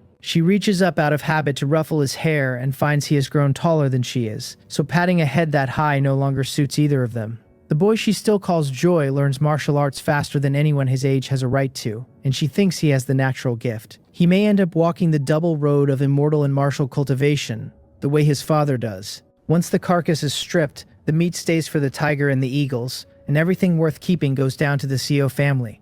Odu and Shim Chung-gui cultivate alongside Seo Dokrown, and hand her what they know of the first layer. Seo Deokjo and Seo Dokmun work their fists and their forms, sparring each other or trying their luck against the tiger and the eagles. Seol Hui watches whenever they do, because an animal that size can break a boy's arm without meaning anything by it. In the quiet room of the Immortal Administration Office, So Changwon lets out a long stale breath and opens his eyes on the 6th layer of chi refining. The light in them lasts about as long as it takes the next thought to arrive. The spiritual chi in Chunggang is thin and was never going to match Yonggang Prefecture. With the 6th layer behind him, he can apply to go home, but somebody should hold the post first. Over a dozen years, he has tested hundreds here, and not one had the aptitude. That is the worry sitting in his eyes. A county town cannot match a prefecture city, and he has stopped expecting it to. Still, a wider net might turn up what the narrow one missed. He gets up, walks into the hall, and says 2 quiet words to the air. The voice is not loud, and it reaches the guards outside the door perfectly well. A man comes in at once, stops 10 feet short, cups his fists, and asks what the immortal official requires. He does not lift his head, because nobody does in that room before being spoken to. So Changwon tells him to find Magistrate O and have an order carried through the county. For the next 5 days, the office will test for spiritual roots at no charge, for highborn and low alike, for anyone under 25. Any family whose child tests positive receives 16 acres of good land and 10 years free of taxes. The runner jolts, and his eyes say he does not believe it. He answers and raises his head. So Changwon adds that the word must reach every village in the county before the day is out. The runner takes it straight to the county yamen. Magistrate O cannot make sense of it, because in every dealing he has had with the man, So Changwon has never once been generous without a reason. He asks whether the immortal official gave any explanation. The magistrate's beard and hair went frost-white years ago, and he is near 70, but he is an innate martial artist and still carries himself like a man with work to do. The runner shakes his head and says he was told nothing beyond the order. Magistrate O says he will comply at once, and the runner takes his leave. When he is gone, the magistrate calls in the county assistant and the county commander. Li Ji thinks it over and says an immortal official's order cannot be allowed to sit. He offers to send his own people around Dongseo village and leaves the rest of the county to the other two. Behind Li Ji stands the Seo family, and everyone in that room knows it. The Seo family has the shape of something too large to see the edges of, and both Magistrate O and Commander Bang step carefully around it. Being allowed to mind their own business is the best fortune either side has, so both of them smile and agree it should be done that way. At the edge of Dongseo village, a patrolling guard stops a rider coming in at a trot and tells him the ground ahead belongs to the Seo family. Nobody enters without an invitation. The village is sealed and held as private ground, and even officials do not walk in without a reason. The rider says Lord Li Ji of the county town sent him with a message and asks to be let in to report. Then he pulls out a Seo family guard's token. Several runners in the county yamen came up out of the Seo guards, which makes passing word simpler. The patrol captain grins, calls him one of their own, and tells the line to open and let their brother through.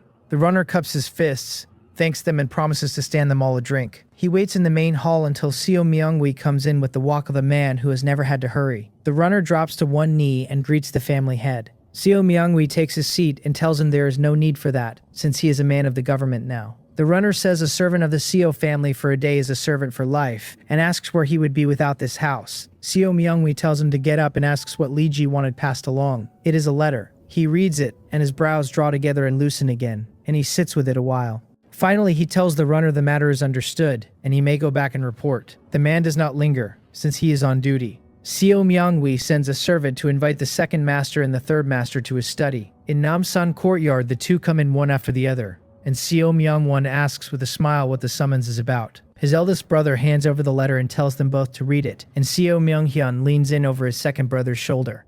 When they are done, Seo Myungwi asks what they make of it. Seo Myungwon says So Changwon would not do a good deed for nothing, and has probably broken through and means to leave for Yonggang Prefecture City. He points out that the spiritual chi in Chonggang is far poorer than in a prefecture city.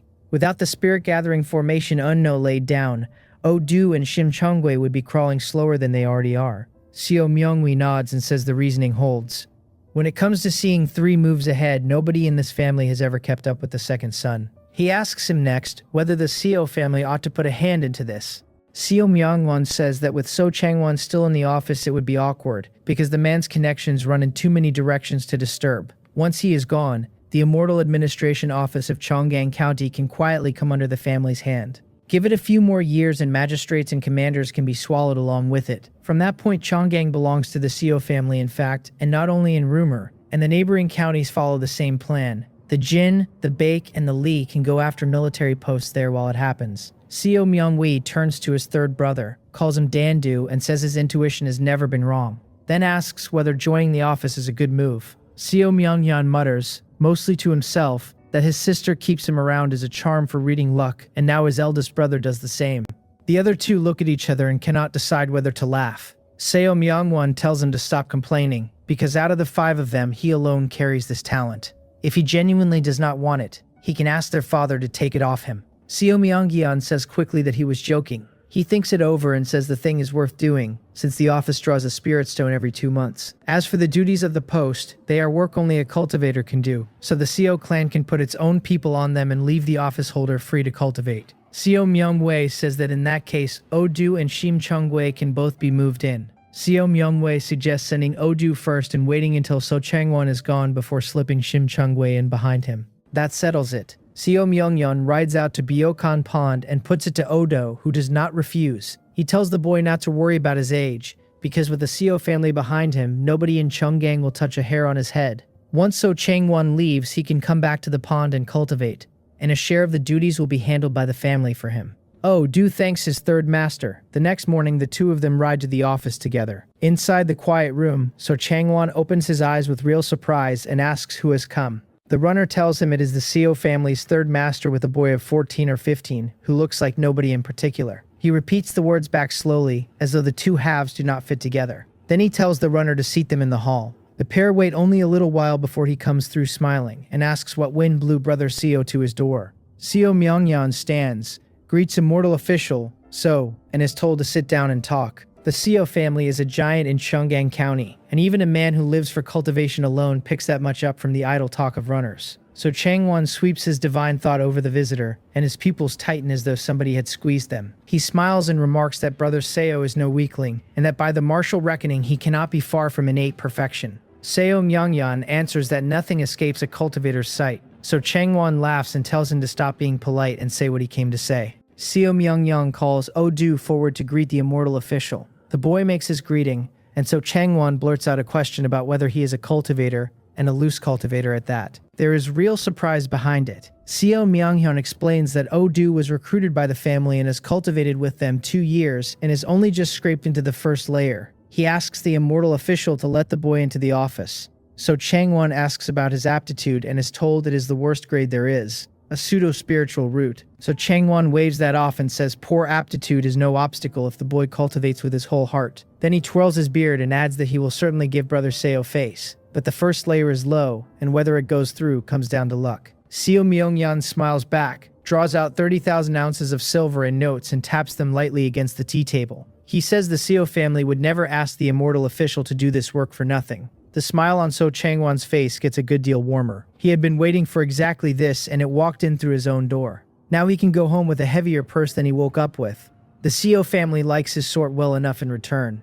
A man who works for money and knows when to stop asking is easier to deal with than a saint. 7 or 8 days later, Odu's appointment papers arrive. A few days after that, So Changwon tells him he is leaving for Yonggung Prefecture. Do cups his hands, puts on a worried face and says his senior is going already, when he himself has just joined and still has 100 things to ask. Behind the face, he is thinking that it has landed exactly where the third master said it would. So Changwon calls Chonggang a place of fine people and good air, and says he would have stayed longer, except that his family has ordered him back. He tells Do that everything left in the office belongs to him now. The salary is 1 spirit stone every 2 months, and if the boy cultivates diligently, there is no reason he cannot stand where So Changwon stands one day. He adds that if Do ever comes to Yonggang, he should look for him at the So family. That morning he leaves Chunggang County flying on his sword. It is Do who has the runners carry the news to the county office, and only then do Magistrate and the others learn of it. Magistrate works it through out loud. The county vice magistrate is Li Ji of the Seo family, and now the immortal administration office is held by a cultivator the Seo family raised. Whatever the mandate of heaven is, it is plainly sitting in Dongseo village. He feels a great deal at once and finds himself thinking that before long he will hand over the magistrate's seal himself.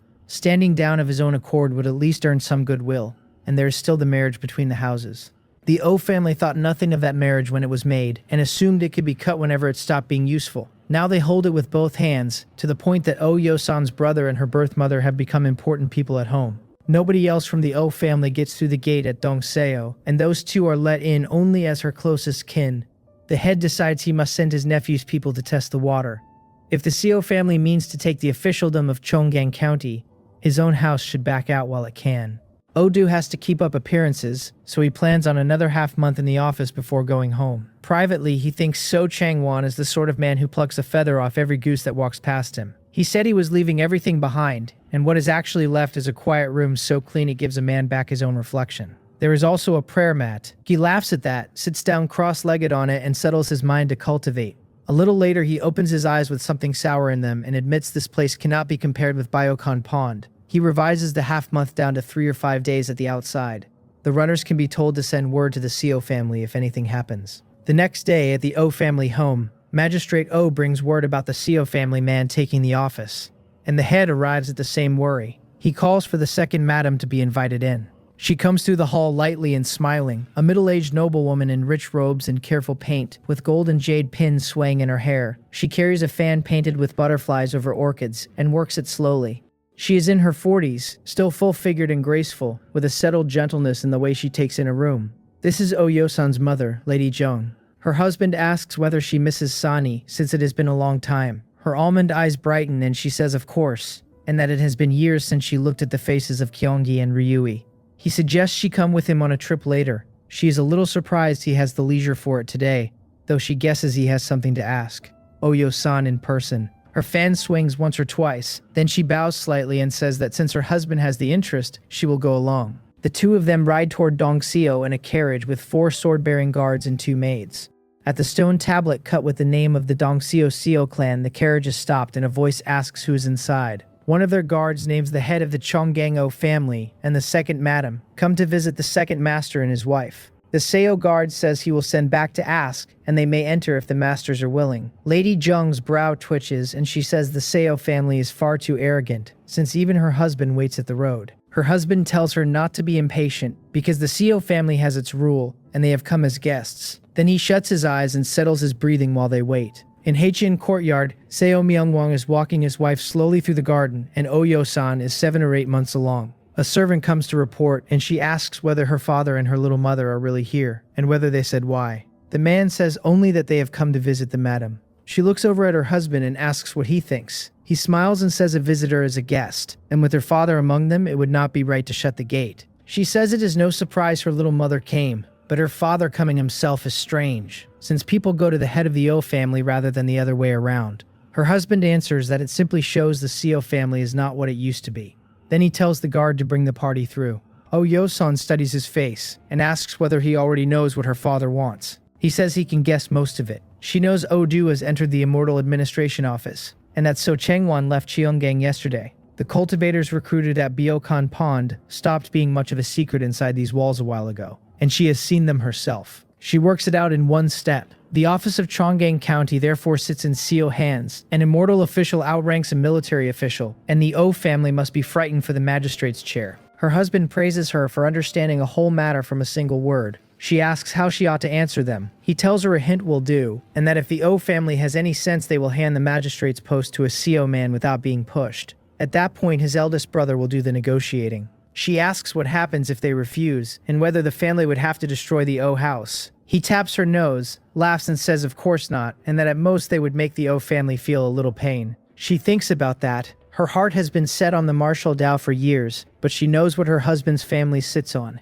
If every noble house in Chonggang County stood together, they would still be no match, and wiping out any one of them would cost the Seo no more than lifting a hand, so a warning is necessary. She was born of O blood, and though she was never happy in that house, she grew up in it and the feeling has not gone anywhere.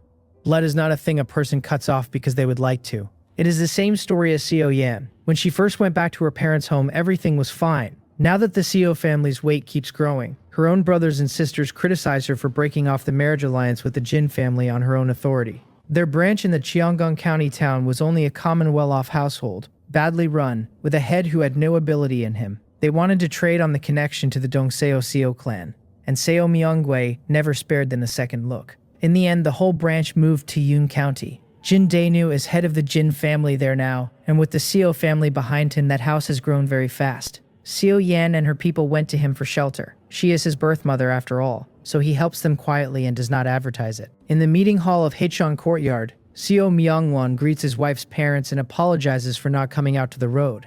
Lady Zhang curls her lip and says that in future she will count herself fortunate to drive past without stopping. Her husband snaps that she talks too much. Seo Myungwon says there is no need, since they are all one family, but asks her to let him explain. His eldest brother is the family head, and he must keep the rules, or the Seo family would be in chaos inside a month. Lady Zhong cannot hold a stern face at a man that polite, and she waves it away as a small delay. Then she takes Oyo-san's hand and asks whether she is expecting again, and which one this is. Oyo-san strokes her belly and says it is the third and she is nearly 8 months along. Her little mother tells her it is almost time, and she must be careful. Oyo-san says there is no need for worry, because with her husband's full backing, she is an innate martial artist now, and her body is not that delicate. Lady Zheng's eyes go wide and her mouth opens, and the fan slips out of her hand onto the floor. She asks whether the innate realm is meant as a joke. The head of the O family asks his daughter whether she has really reached innate, and he cannot believe it either, since he has not reached it himself. The O family has 3 innate experts in total. There is the master of Cheonrang Hall,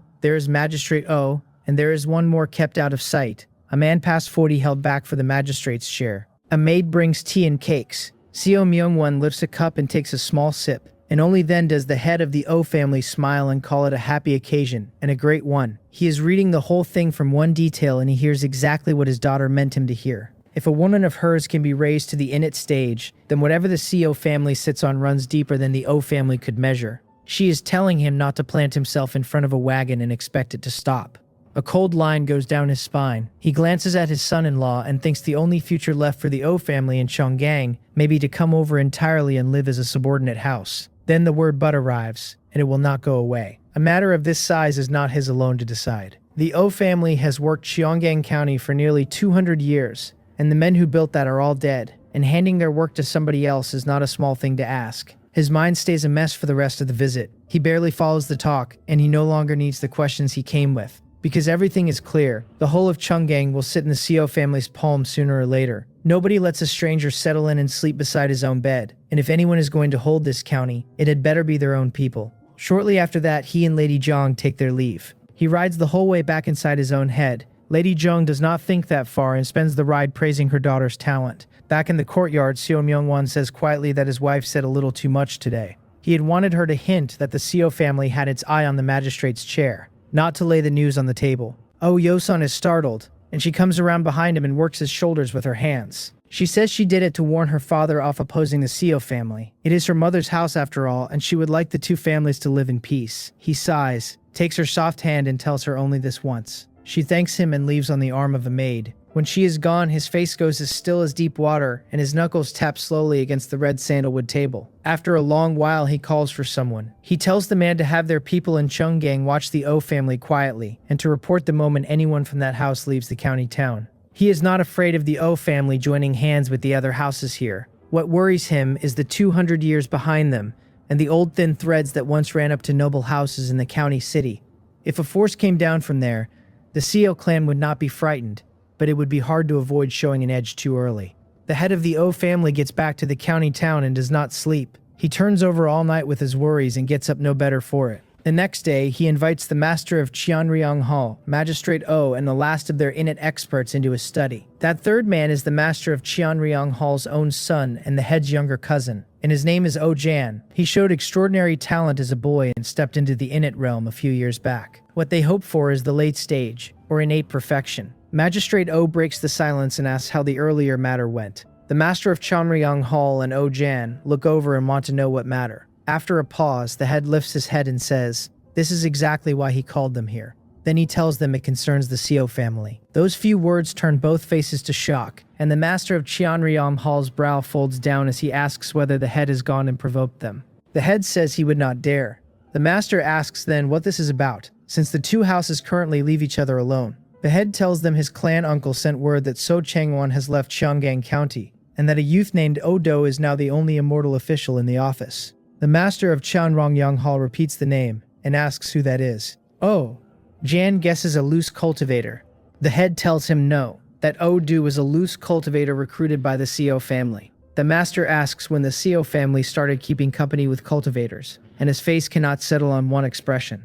The head corrects himself and says that more precisely, Odo is a cultivator the Seo family raised. The master goes pale and asks his uncle whether he is sure. Magistrate O sighs and says the Seo family is watertight and has never leaked a thing, and that he is inferring it from the boy's age set against the boy's strength. Magistrate O says what the Seo family is after may well be the whole of Chonggang. The head says his uncle's guess and his own are the same, and that nobody alive knows how deep the Seo foundation runs. He tells them that only yesterday, standing in that house, he learned his daughter Sani has entered the innate realm. He says he felt no joy at all when he heard it, only cold along his spine and dread in his chest. O Jan says blankly that O Yosin cannot be more than 27 or 28. He and O Yosin are the same generation, but the gap in years is wide and she was born of a concubine, so the two have barely spoken. Hearing that she has broken into innate nearly knocks the wits out of him. He mutters that he does not understand when the innate barrier became something a person walks through. The head tells him breaking through has not become easy. It is that the Seo foundation is deep enough to make helping somebody through simple, the way it is simple for the great houses of the county city.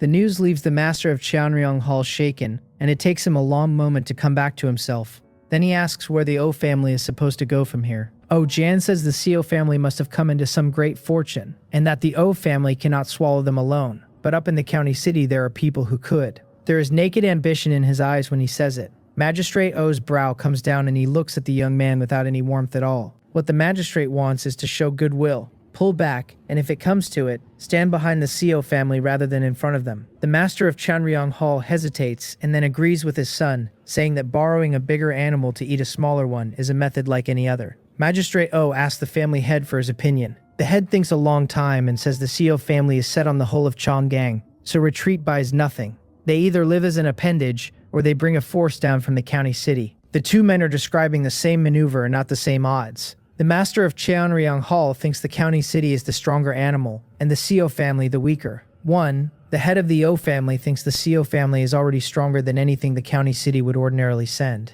Jan says the head is overthinking it and asks him to remember who they made their connection with. That house is a 7th grade family of the first rank, with a grandmaster presiding and at least a dozen innate experts in the clan. The head tells him not to forget Seo Myungwi, who has not shown his face in a very long time. He adds that the Yang family are in-laws of the Seo family too.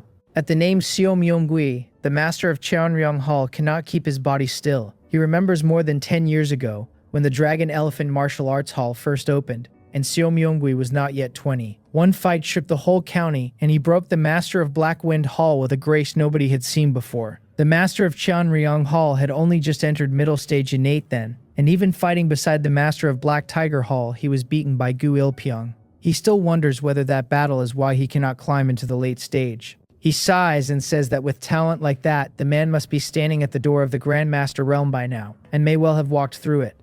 Jan's eyes go wide and he calls it flatly impossible. He says that even the prodigies of the county city, however extraordinary they are born, must polish themselves in the innate realm for 15 or 16 years. A Grandmaster at 30 is not a thing that happens in this world. Magistrate O strokes his beard and tells him, with some irritation, that the world is wide and he does not know every genius in the county city. With families fighting each other openly and in the dark, nobody parades a prodigy out where he can be killed. The head says his uncle is right, and that they must put Seo Myungwe's strength at the highest number they can stand.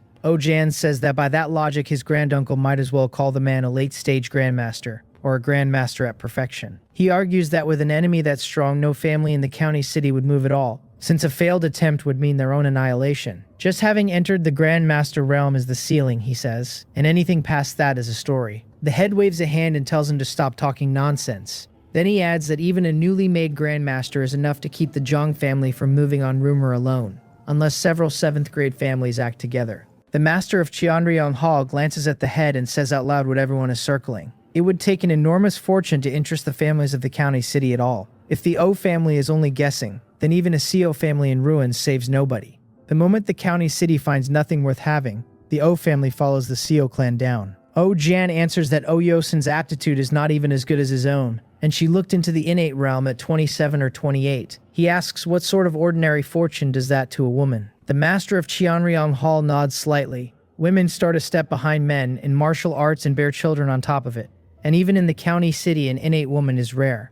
The head thinks a while, his eyes moving between his cousin and the young man, then says he understands what they mean. They want the Zhang family of the county city brought in to break the Seo family and take whatever is hidden there.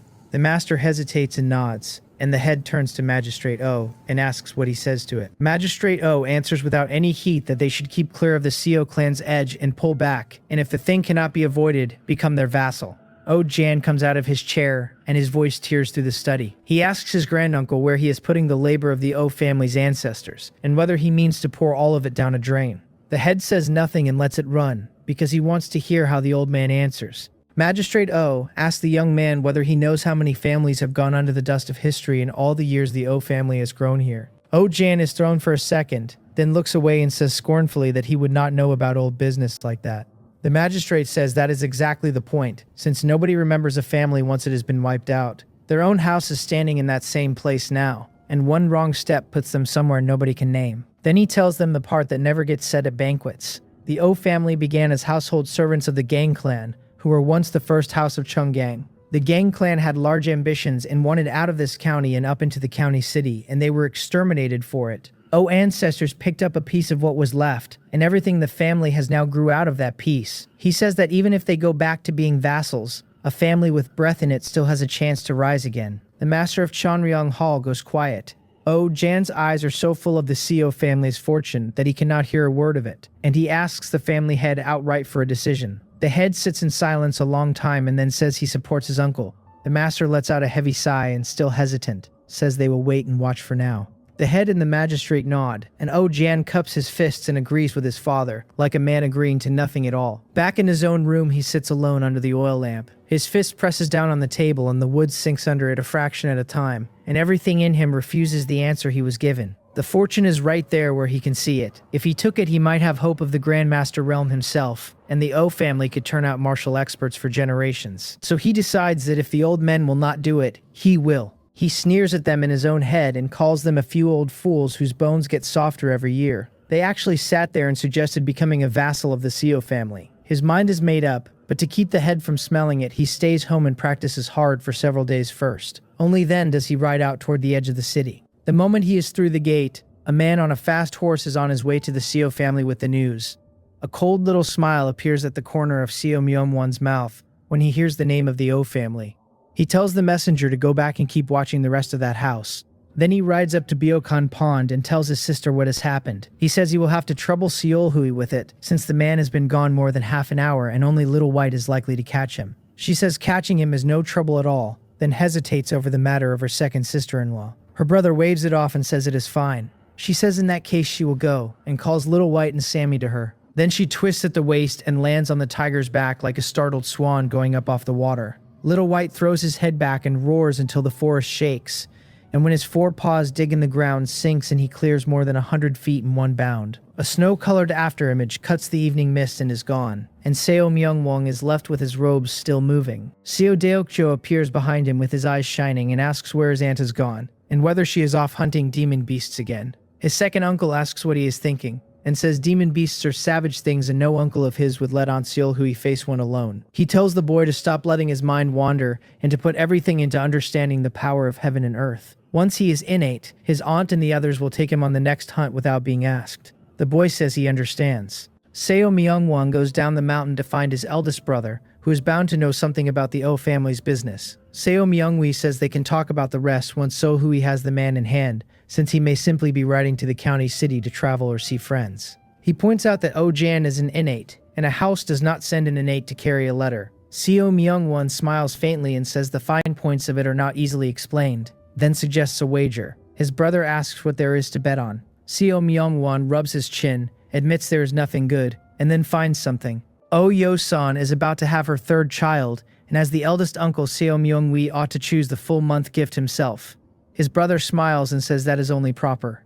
Seolhui runs the tiger flat out and keeps Sammy hunting from the air for the man. Inside a few minutes, an eagle's cry comes down loud enough to carry for miles. She calls up to ask whether he is only a few dozen miles ahead, and tells Sammy he has done well. Little White growls, jealous, and she pats his head the way a person quiets a child. She tells him the greatest credit is naturally his, and that the two of them grew up together, so nobody else compares. The tiger narrows his eyes, and his speed climbs by a third. Before long, she has the rider in sight on a fast horse. He is in crimson gold brocade on a fine animal, with 4 snow-white hooves, and she decides that is him and there is no mistake. She tells Little White to stop him. The tiger pounces, clears the head of the horse and lands square in the road in front of it. O-jan sees a creature that size come down out of nowhere, hauls the reins in hard, and the shock is all over his face. He demands to know who she is and why she is blocking his road. She asks whether he is O-jan. He says that so the lady knows him, and by then he has taken a proper look at her. She is a young beauty in red on the tiger's back, her hair in a single tail bound with a madder red silk ribbon. Something bold in the set of her brows lights his eyes up, and half his temper goes out of him on the spot. She says that as long as it is him, that is all she needs. She comes off the tiger with her body moving like a struck match, a red shadow going past him, and he barely gets his arms up in front of his chest. Then he is off his horse and in the dirt, kicked there by a force he has no answer to, with 2 ribs gone and blood coming up in his mouth. He asks what she is doing, and says he has no quarrel with her. She tells him somebody wants him brought back, and that if he is honest about it, he will hurt less. He curses under his breath. Her brows come down slightly, and she puts a fist and a foot into him until he is badly hurt, then ties him with rope and carries him in one hand. After that, she walks over to the horse, strokes its face and tells it softly that it is a good animal and should come along. The snow stepper answers with a neigh and follows. She twists back onto the tiger, and the horse falls in behind, and the whole party goes home a third faster than she came out. As Chunggang County gets closer, Ojan remembers what people say about the Seo family's red gold-eyed white tiger and asks whether she is of the Seo family. She does not answer and only gives him one cold sideways look. It puts him in an ice cellar, and the cold gets all the way into his chest. He thinks that a woman on a white tiger can only be the Seo Myungshuk he has heard about. Then he looks up at an animal standing nearly 10 feet tall and cannot make the rumor fit. Nothing in the rumor was that big. He turns his own beating over as well. He had no power to fight back at all, which puts her in late-stage innate or at perfection. If he remembers correctly, this woman is not yet 25. Sweat comes out on his forehead in beads the size of peas and runs down his cheeks. He holds on to a thread of hope until the stone tablet of the Dongseo Seo clan comes into view, and then the road ahead of him goes dark. In the main hall, word reaches the family head and Seo Myungwon, and the two arrive almost together. Seol Hui tells her second brother she has brought the man and is leaving now, and he tells her to go ahead. She walks out and calls Little White and Sammy back to Byokan Pond. Seo Myungwon walks a slow circle around the prisoner and asks calmly whether he is Ojan. Ojan is in a cold sweat and still makes himself sound steady. He says he is the cousin of the second master's wife, and asks how a family joined by marriage dares handle him so. Seo Myungwon laughs before he can stop himself and says the cousin of the second master's wife does not even recognize the second master, so the two houses cannot be close. Ojan's face changes and he asks whether the man in front of him is Seo Myungwon. He is told that he is. His heart drops, and he pushes out a smile, calls him cousin-in-law, and explains that his eyes were full of wind and sand on the ride and he simply failed to see clearly. He asks not to be blamed for it. Then he looks at the man in the head seat, sitting as steady as a mountain that will not be moved, and says this must be the family head. He asks why the two of them sent their sister to bring him here, since a message would have brought him at once. Seo Myungwon tells him that if they had not done it this way, he would have arrived at the Seo gate with families from the county city behind him. Ojan says he does not quite understand, while his mind runs in circles asking how they knew. Seo Myungwon's eyes go cold and he tells him to speak. Which family in the county city was he going to? How does the O family mean to deal with the Seo family? And where does each man in that house stand? He says that if Ojan talks, he may still be alive at the end of the day, and that if he stays stubborn, he goes to the White Tiger. Not even bone would be left, and the O clan would never find a grave to open. Ojan trembles and asks how a great clan can hold a life so cheap. Seo Myungwon asks him what the O family has been doing for the last 2 centuries, and how many lives have ended at O hands in that time. He asks whether the O family is not still a great clan in Chunggang, sitting in all its glory. Ojan has nothing to say. The laws of the Great Y bind commoners and ordinary rich households, and nobody else. For families that can put a hand over the sky in their own county, the law is a decoration, and the fist is what rules. Seo Myungwon says calmly that somebody should break one of his arms first. A guard at the acquired peak walks in with a black wooden club as thick as an arm. Jan's acupoints are sealed and he is not getting them open quickly, which leaves him no better than an acquired stage man. He starts saying he will talk, but before Seo Myungwon can answer, the guard kicks him flat, plants a foot on him, and brings the club down hard. The bone in his right arm goes with a cry that fills the hall. Seo Myungwon waves, and the guard steps back with nothing at all in his face. He tells Ojan he may speak now. If he cannot satisfy the 2 brothers, it will be a limb for every sentence. And if he tells lies, the terms will change again. Ojan says he will talk, all of it, and begs his cousin-in-law to spare his dog's life for the sake of the marriage between the houses. He gives them the whole meeting where the head of the O family summoned him and his father. He lays out the disagreement between himself and his father on one side, and the family head and magistrate O on the other. He goes so far into the origins of the O clan ancestors that nobody has to ask him anything. Seo Myungwon paces the hall while it comes out. When he finishes, the 2 brothers trade a look. The elder nods, and the second son says the Zhang family of the county city is a 7th grade martial family, which is a large backer. Ojan says he would not dare call them a backer, and that the Zhang family cannot be mentioned in the same breath as the Yang family. Seo Myungwon is quiet a moment, then says the Seo family is not unreasonable, and that for the sake of his wife's face he will let the man live this once. Then he tells him to get out. Ojan thanks him 3 times over, scrambles out through the main gate, throws himself onto his horse, and clears the Dongseo area as fast as the animal will go. Seo Myungwon reminds his eldest brother that he lost the bet and should not forget the full-month gift. Seo Myungwi tells him to rest easy, then says that watching the man's nature, he is narrow enough that he will not let this go. Seo Myungwon says that worry is his own, and it does not matter. If Ojan is fool enough to run to the Zhang family, Zhang hands can blunt the O edge and leave the rest to the other noble houses. The Bang, the Wang, the Heo, and the Zhou have been sick of O swagger for years. Seo Myung-wee laughs in spite of himself and says that when it comes to reading what is inside a man, he is not his brother's equal. He sometimes feels the second son would suit the family head's chair better than he does. Seo Myung-won says he trusts their father's choice. He says it with a smile, and his brother shakes his head at himself and admits he has been worrying over nothing. Then Seo Myung-wee tells him to handle the Oh family himself, but not to wear himself out, because progress in the martial Tao comes first. The Oh family's ambition was simply too large. Seo Myung-won had considered keeping them as a vassal house, and after hearing what came out of Oh Jan, he dropped the idea. Stripping them of their standing as a noble family and leaving them an ordinary rich household is already more than they have earned, and he is only doing that much for Oh Yosan's face. Oh Jan runs from Dongseo village like a stray dog and rides hard for Cheonggang County. Then, not far from the city gate, he pulls the reins in. His eyes are bloodshot and there is nothing in them but grievance. He says out loud that the Seo family has humiliated him this badly, and that even if both houses go into the ground together, he will make them pay. Having seen a piece of what the Seo family really is, he knows that while they stand in Cheonggang, his own house will never rise and will wither year by year. In that case, he thinks, better to bring a bigger animal down on them. Everything he believes tells him a noble family out of a county city can never be matched by one from a mere county town. He turns the horse around and heads for the county city, and this time nobody stops him. Not long after, his sealed apertures are forced open again and his strength as an innate martial artist comes back. At the same hour, inside the Seo family, Seo Myung-won gives an order to a man named Song Bi. He is to take an exotic dragon steed to the county city, deliver a letter to the manager of the Kwangho residence, and come straight back. Song Bi cups his fists and goes.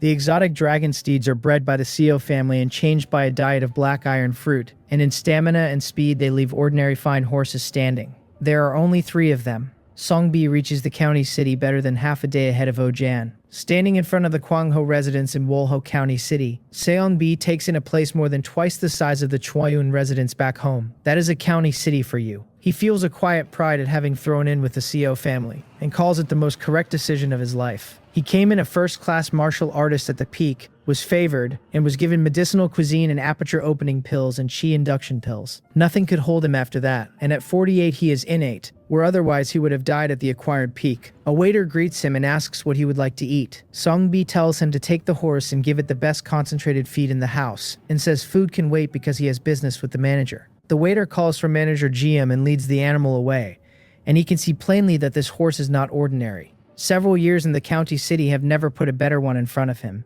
Manager GM comes out and asks who he is, tall and a little heavy, with a round fleshy face like a simple honest old man. He is nothing of the sort. He is quick and capable. He holds innate cultivation, and he is the Seo family's open contact point in the county city, whose silence would send the hidden ones running word home. Song Bi cups his fists, says his surname is Song, and that someone from the manager's hometown asked him to carry a letter. Manager Jum's eyelids come down for half a second, then he laughs, claps him on the shoulder and calls him Brother Song. He says the years have changed him, almost past recognition, and insists they drink together. Food and wine come to a private room upstairs, and the 2 of them eat and drink their fill. Song Bi takes a small letter tube out of his robe and passes it over. Manager Jium opens it without a word, reads the slip inside and burns it. Then he says he is grateful and will look after Brother Song properly when he goes home one day. Song Bi does not stay long since there is nothing here worth staying for. However dazzling the county city is, in his own heart it cannot buy 3 feet of ground in Dongseo. That afternoon, manager GM goes to the Jong family and a servant reports a visitor at the door. The head of the Jong family is dozing on his couch, with a young woman not yet 20 beside him, feeding him fruit and scolding him whenever he lingers over her fingers. He asks who it is without opening his eyes, and is told it is the manager of the Kwangho residence. That gets his eyes open. He stops the fruit, sits up straight and asks whether it is truly the man. The servant says he has been to the Kwangho residence and saw him once, and that there is no doubt. Something flickers behind the head's eyes. After a pause, he says the guest is to be shown into the guest hall and told the head will be there shortly, and that nothing is to be neglected. The young woman asks why a mere restaurant manager needs taking so seriously, and the head tells her a woman would not understand and to rest here. She says she will wait and lies back with a look designed to keep him in the room. The head of the Jong family is not an ordinary man, and he swallows it, straightens his clothes, and walks out. In the guest hall, he comes toward manager Guillaume smiling with his fists cupped, hoping he has been well. Manager GM is up at once and returns it, saying the head looks even better than last time. The 2 of them look at each other and laugh, and the head tells him to sit. Once they are down, he skips the pleasantries and asks what brings manager GM to his door. Manager GM says there is something he would like to ask the head's help with. The head is genuinely surprised and tells him to speak plainly. Manager GM asks whether he knows of the O family in Chonggang. The head thinks, says the one from Chonggang County, then places them and asks what has happened to that family. Manager GM says there are rumors that the Zhang family is the O family's backer up here, and that somebody will soon come inviting them down to Chonggang to deal with the Seo family. The head's hand shakes a little as he picks up his teacup. He puts it down and says with a smile that there is no such thing, and that he has never heard of an O family. Inside, he has gone cold. Behind the Seo family's business in the county city stands the Sang family, and the Seo are related to the Yang family besides. A few years back, the Zhang family went after the Guangzhou residence's trade, and a Sang warning kept them frightened a long while. Since then, they have gone out of their way to make friends there. Manager GM waves a hand and tells him not to panic, and says his own family head naturally believes the Zhang family would never do such a thing. However, he says, if someone from the O family does come, the head should not refuse them. The O family is joined to the Seo family by marriage, and some face has to be given. He says nothing further, and the head understands the whole purpose of the visit. He says anyone hostile to the Seo family is an enemy of his own, and that whatever gets done will be Zhang work alone. Manager GM laughs, calls him a righteous man, and says he will surely be an honored guest of the Sang family before long. The head says he is too kind. Soon after, the manager leaves without having handed anyone a single thread to pull on. The head sees him out, and watching that back recede, his eyes go dark, and he curses the old fox for wanting a Zhang blade in his hand and no blood on his own. Then he stops, because the sentence has nowhere good to end. They already know he has a tie to the O family. If he does not clear his name over it, that is the same as standing in the open against the Seo family. He is not clear on what the Seo family actually is, and in a backwater like Chonggang, he assumes they are only a little stronger than the O family. It is the Song family behind them that his house cannot afford to touch. He goes back to his room preoccupied, glances at the young woman and waves her out. She sees the look on him and goes quietly. The next day, as expected, the O family arrives. The head of the Zhang family keeps a knife behind his smile and entertains them warmly. He listens while Ojan argues that the Seo family must be sitting on a great fortune, citing his own cousin O Yosan, and Seo Myungsuk, and Seo Myungwei. Ojan says that Seo Myungwei reached the Grandmaster realm by 30, and that even in the county city very few manage it. The head agrees out loud and thinks something else entirely. With the Sang family behind them and the Yang family joined to them by marriage, how would the Seo family fail to rise? As for any great fortune, he does not believe a word of it. He gives Ojan a long look and decides the blame sits with the O family for wanting what they had no business wanting and being careless enough to be found out. Then he tells his worthy nephew to rest easy, because it is only the Seo family, and that afternoon he will bring men and go with him. Oh, Jan cups his fists and thanks him, laughing, out of his mind with joy. He had not realized his own face carried so much weight that a few words could move a house like this. He tells himself the Seo family has reached its end, and the corners of his mouth will not stay down. 2 days later, they are outside Chonggang County. The head of the Zhang family remarks that Chonggang is truly a place of fine people and good spirits. Ojan laughs and says he overpraises them, then points out that men and horses are worn out and suggests they come to the O family and rest the night. He adds that the head of the O family and his granduncle do not really agree with moving on the Seo family, and have even talked of becoming vassals. With the Zhang family standing there, he says, nobody will dare say another word. The head of the Zhang family says he sees how it is, and he is more than a little surprised. He strokes his short beard and thinks it over. There are men in the O family who can read the board clearly, which explains why the Seo family is not moving itself and is letting the Zhang family do the moving instead. If the O family were united behind one line, he thinks the Seo family would never have tolerated them this long. Even if the O house is not wiped out, its decline is already decided.